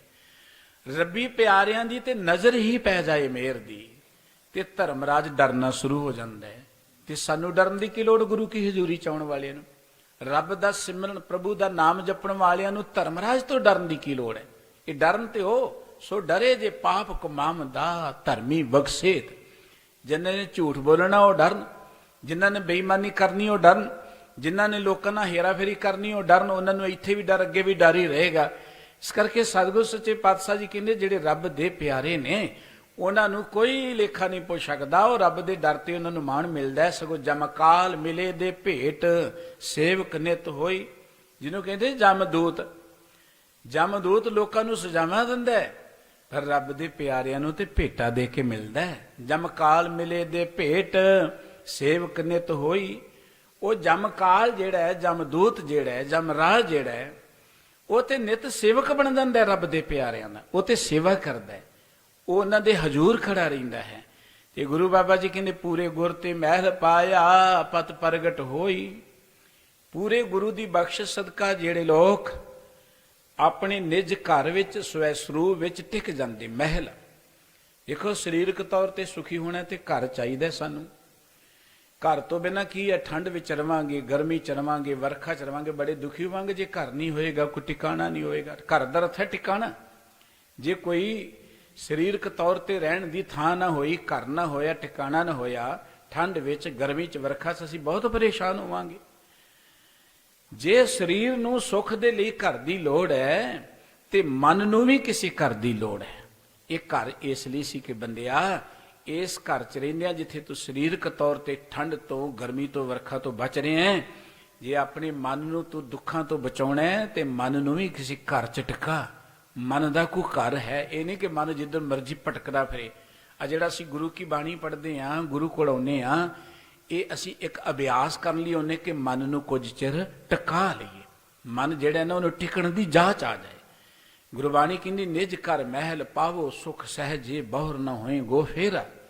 ਜਦੋਂ ਨਿਜ ਘਰ ਚ ਮਨ ਦਾ ਜੋ ਅਸਲੀ ਘਰ ਹੈ, ਅਸਲੀ ਰੂਪ ਹੈ, ਜਦੋਂ ਉੱਥੇ ਅਸੀਂ ਟਿਕ ਗਏ, ਕੋਈ ਚਿੰਤਾ ਨਹੀਂ ਰਹੇਗੀ, ਕੋਈ ਜੰਮਣ ਮਰਨ ਦਾ ਡਰ ਨਹੀਂ ਰਹੇਗਾ, ਫਿਰ ਕੋਈ ਕਿਸੇ ਤਰ੍ਹਾਂ ਦੀ ਬਿਪਤਾ ਨਹੀਂ ਰਹੇਗੀ। ਇਸ ਕਰਕੇ ਸਤਿਗੁਰ ਸੱਚੇ ਪਾਤਸ਼ਾਹ ਜੀ ਕਹਿੰਦੇ ਨੇ, ਜਿਨ੍ਹਾਂ ਨੇ ਪੂਰੇ ਗੁਰੂ ਰਾਹੀਂ ਆਪਣੇ ਸਵੈ ਸਰੂਪ ਨੂੰ ਜਾਣ ਲਿਆ, ਪਾ ਲਿਆ, ਪਤ ਪ੍ਰਗਟ ਹੋਈ, ਉਹਨਾਂ ਦੀ ਇੱਜ਼ਤ ਬਣ ਜਾਂਦੀ ਹੈ, ਉਹਨਾਂ ਦੀ ਇੱਜ਼ਤ ਵਡਿਆਈ ਪ੍ਰਗਟ ਹੋ ਜਾਂਦੀ ਹੈ। ਨਾਨਕ ਅਨਹਦ ਧੁਨੀ ਦਰ ਵੱਜਦੇ ਮਿਲਿਆ ਹਰ ਸੋਈ। ਸਾਡੀ ਜ਼ਿੰਦਗੀ 'ਚ ਕੋਈ ਖੁਸ਼ੀ ਹੋਏ ਨਾ, ਵਾਜੇ ਵੱਜਦੇ ਨੇ, ਆਪਾਂ ਦੇਖਦੇ ਕੋ ਵਿਆਹ ਹੋਏ ਕਿੱਦਾਂ ਵਾਜੇ ਵਜਾਉਂਦੇ ਆ, ਖੁਸ਼ੀਆਂ ਦੇ ਆਪਾਂ ਗੀਤ ਗਾਉਂਦੇ ਆ। ਤੇ ਜਿਸ ਮਨੁੱਖ ਨੂੰ ਜ਼ਿੰਦਗੀ 'ਚ ਪਰਮਾਤਮਾ ਹੀ ਮਿਲ ਗਿਆ, ਉਹ ਕਿੰਨਾ ਖੁਸ਼ ਹੁੰਦਾ ਹੈ। ਉਹਦੇ ਅੰਦਰ ਕਿੰਨੇ ਵਾਜੇ ਵੱਜਦੇ ਹੋਣਗੇ ਖੁਸ਼ੀਆਂ ਦੇ। ਸਤਿਗੁਰੂ ਜੀ ਕਹਿੰਦੇ ਉਹਦੇ ਅੰਦਰ ਫਿਰ ਖੁਸ਼ੀਆਂ ਦੇ, ਵਾਹਿਗੁਰੂ ਜੀ ਦੇ ਪਿਆਰ ਦੇ ਨਿਤ ਅਨਹਦ ਦਾ ਅਰਥ ਹੈ ਕਿ ਲਗਾਤਾਰ ਵਾਜੇ ਵੱਜਦੇ ਨੇ, ਧੁਨ ਉੱਠਦੀ ਰਹਿੰਦੀ ਹੈ। ਉਹਨੂੰ ਪਰਮਾਤਮਾ ਮਿਲ ਜਾਂਦਾ ਹੈ। ਕਿਸ ਮਨੁੱਖ ਨੂੰ ਜਿਹਨੇ ਨਾਮ ਦਾ ਲੇਖਾ ਲਿਖਿਆ ਹੈ, ਜਿਹਨੇ ਗੁਰੂ ਦੇ ਰਾਹੀਂ ਪਰਮਾਤਮਾ ਦੇ ਪਿਆਰ 'ਚ ਸਾਂਝ ਪਾਈ ਹੋਈ ਹੈ, ਉਹਨੂੰ ਜ਼ਿੰਦਗੀ 'ਚ ਕੋਈ ਰੁਕਾਵਟ ਨਹੀਂ, ਕੋਈ ਪੁੱਛ ਨਹੀਂ ਸਕਦਾ। ਗੁਰੂ ਦੇ ਰਾਹੀਂ ਉਹ ਆਪਣੇ ਸਵੈ ਸਰੂਪ ਵਿੱਚ ਟਿਕ ਜਾਂਦਾ ਹੈ। ਉਹ ਅੰਦਰੋਂ ਸਦਾ ਆਨੰਦ ਵਿੱਚ ਜਾਂ ਖੁਸ਼ੀਆਂ ਦੇ ਵਾਜੇ ਉਹਦੇ ਅੰਦਰ ਵੱਜਦੇ ਰਹਿੰਦੇ ਨੇ। ਪਰ ਸਤਿਗੁਰੂ ਜੀ ਨੇ ਕਿਹਾ ਸੀ, ਬਿਨ ਸਤਿਗੁਰ ਸੇਵੇ ਸੁੱਖ ਨਹੀਂ। ਗੁਰੂ ਦੀ ਸੇਵਾ ਤੋਂ ਬਿਨਾਂ ਇਹ ਸੁੱਖ ਨਹੀਂ ਮਿਲਣਾ। ਜੰਮਦੇ ਰਵਾਂਗੇ, ਮਰਦੇ ਰਵਾਂਗੇ, ਮੋਹ ਦੇ ਅੰਦਰ ਪੈ ਕੇ ਠੱਗੇ ਜਾਵਾਂਗੇ, ਅਸੀਂ ਦੁਖੀ ਹੋਵਾਂਗੇ। ਤੇ ਗੁਰੂ ਬਾਬਾ ਜੀ ਕਹਿੰਦੇ ਨੇ, ਅਸੀਂ ਕਦੀ ਵੀ ਦੁੱਖਾਂ ਤੋਂ ਮੁਕਤ ਨਹੀਂ ਹੋ ਸਕਾਂਗੇ, ਜ਼ਿੰਦਗੀ ਇਕਾਰ ਚਲੀ ਜਾਏਗੀ। ਪਰ ਜਿਨ੍ਹਾਂ ਗੁਰੂ ਦੀ ਸੇਵਾ ਕੀਤੀ, ਉਹ ਇਸ ਜ਼ਿੰਦਗੀ 'ਚ ਇੰਨੇ ਮਹਾਨ ਬਣ ਗਏ ਕਿ ਜਮ ਕਾਲ ਵੀ ਉਹਨਾਂ ਦੀ ਸੇਵਾ ਕਰਨ ਲੱਗ ਪੈਂਦੇ ਨੇ। ਸਤਿਗੁਰੂ ਜੀ ਮਿਹਰ ਕਰਨ, ਅਸੀਂ ਗੁਰੂ ਕੀ ਸੇਵਾ 'ਚ ਜੁੜੀਏ, ਗੁਰਬਾਣੀ ਸਾਡੀ ਜ਼ਿੰਦਗੀ ਦਾ ਆਧਾਰ ਬਣੇ। ਗੁਰੂ ਗ੍ਰੰਥ ਸਾਹਿਬ ਜੀ ਸਾਡੇ ਸੱਚੇ ਰਹਿਬਰ ਨੇ, ਦੀਨ ਦੁਨੀਆ ਦੇ ਮਾਲਕ ਨੇ, ਜੋ ਸਾਡੇ ਹਲਤ ਪਲਤ ਨੂੰ ਸਵਾਰਨ ਦੇ ਸਮਰੱਥ ਨੇ। ਆਪਾਂ ਸਿਰਫ ਤਾਂ ਸਿਰਫ ਗੁਰੂ ਗ੍ਰੰਥ ਸਾਹਿਬ ਜੀ ਦਾ ਓਟ ਆਸਰਾ ਲਈਏ ਜੀ। ਇੰਨੀਆਂ ਬੇਨਤੀਆਂ ਪ੍ਰਵਾਨ ਕਰਨੀਆਂ, ਭੁੱਲ ਚੁੱਕ ਦੀ ਖਿਮਾ ਜੀਓ। ਸਤਿਗੁਰੂ ਜੀ ਸਾਰਿਆਂ ਨੂੰ ਨਾਮ ਬਾਣੀ ਦਾ ਪਿਆਰ ਬਖਸ਼ਣ, ਪਿਆਰ ਸਹਿਤ ਬੁਲਾਓ। ਵਾਹਿਗੁਰੂ ਜੀ ਕਾ ਖਾਲਸਾ, ਵਾਹਿਗੁਰੂ ਜੀ।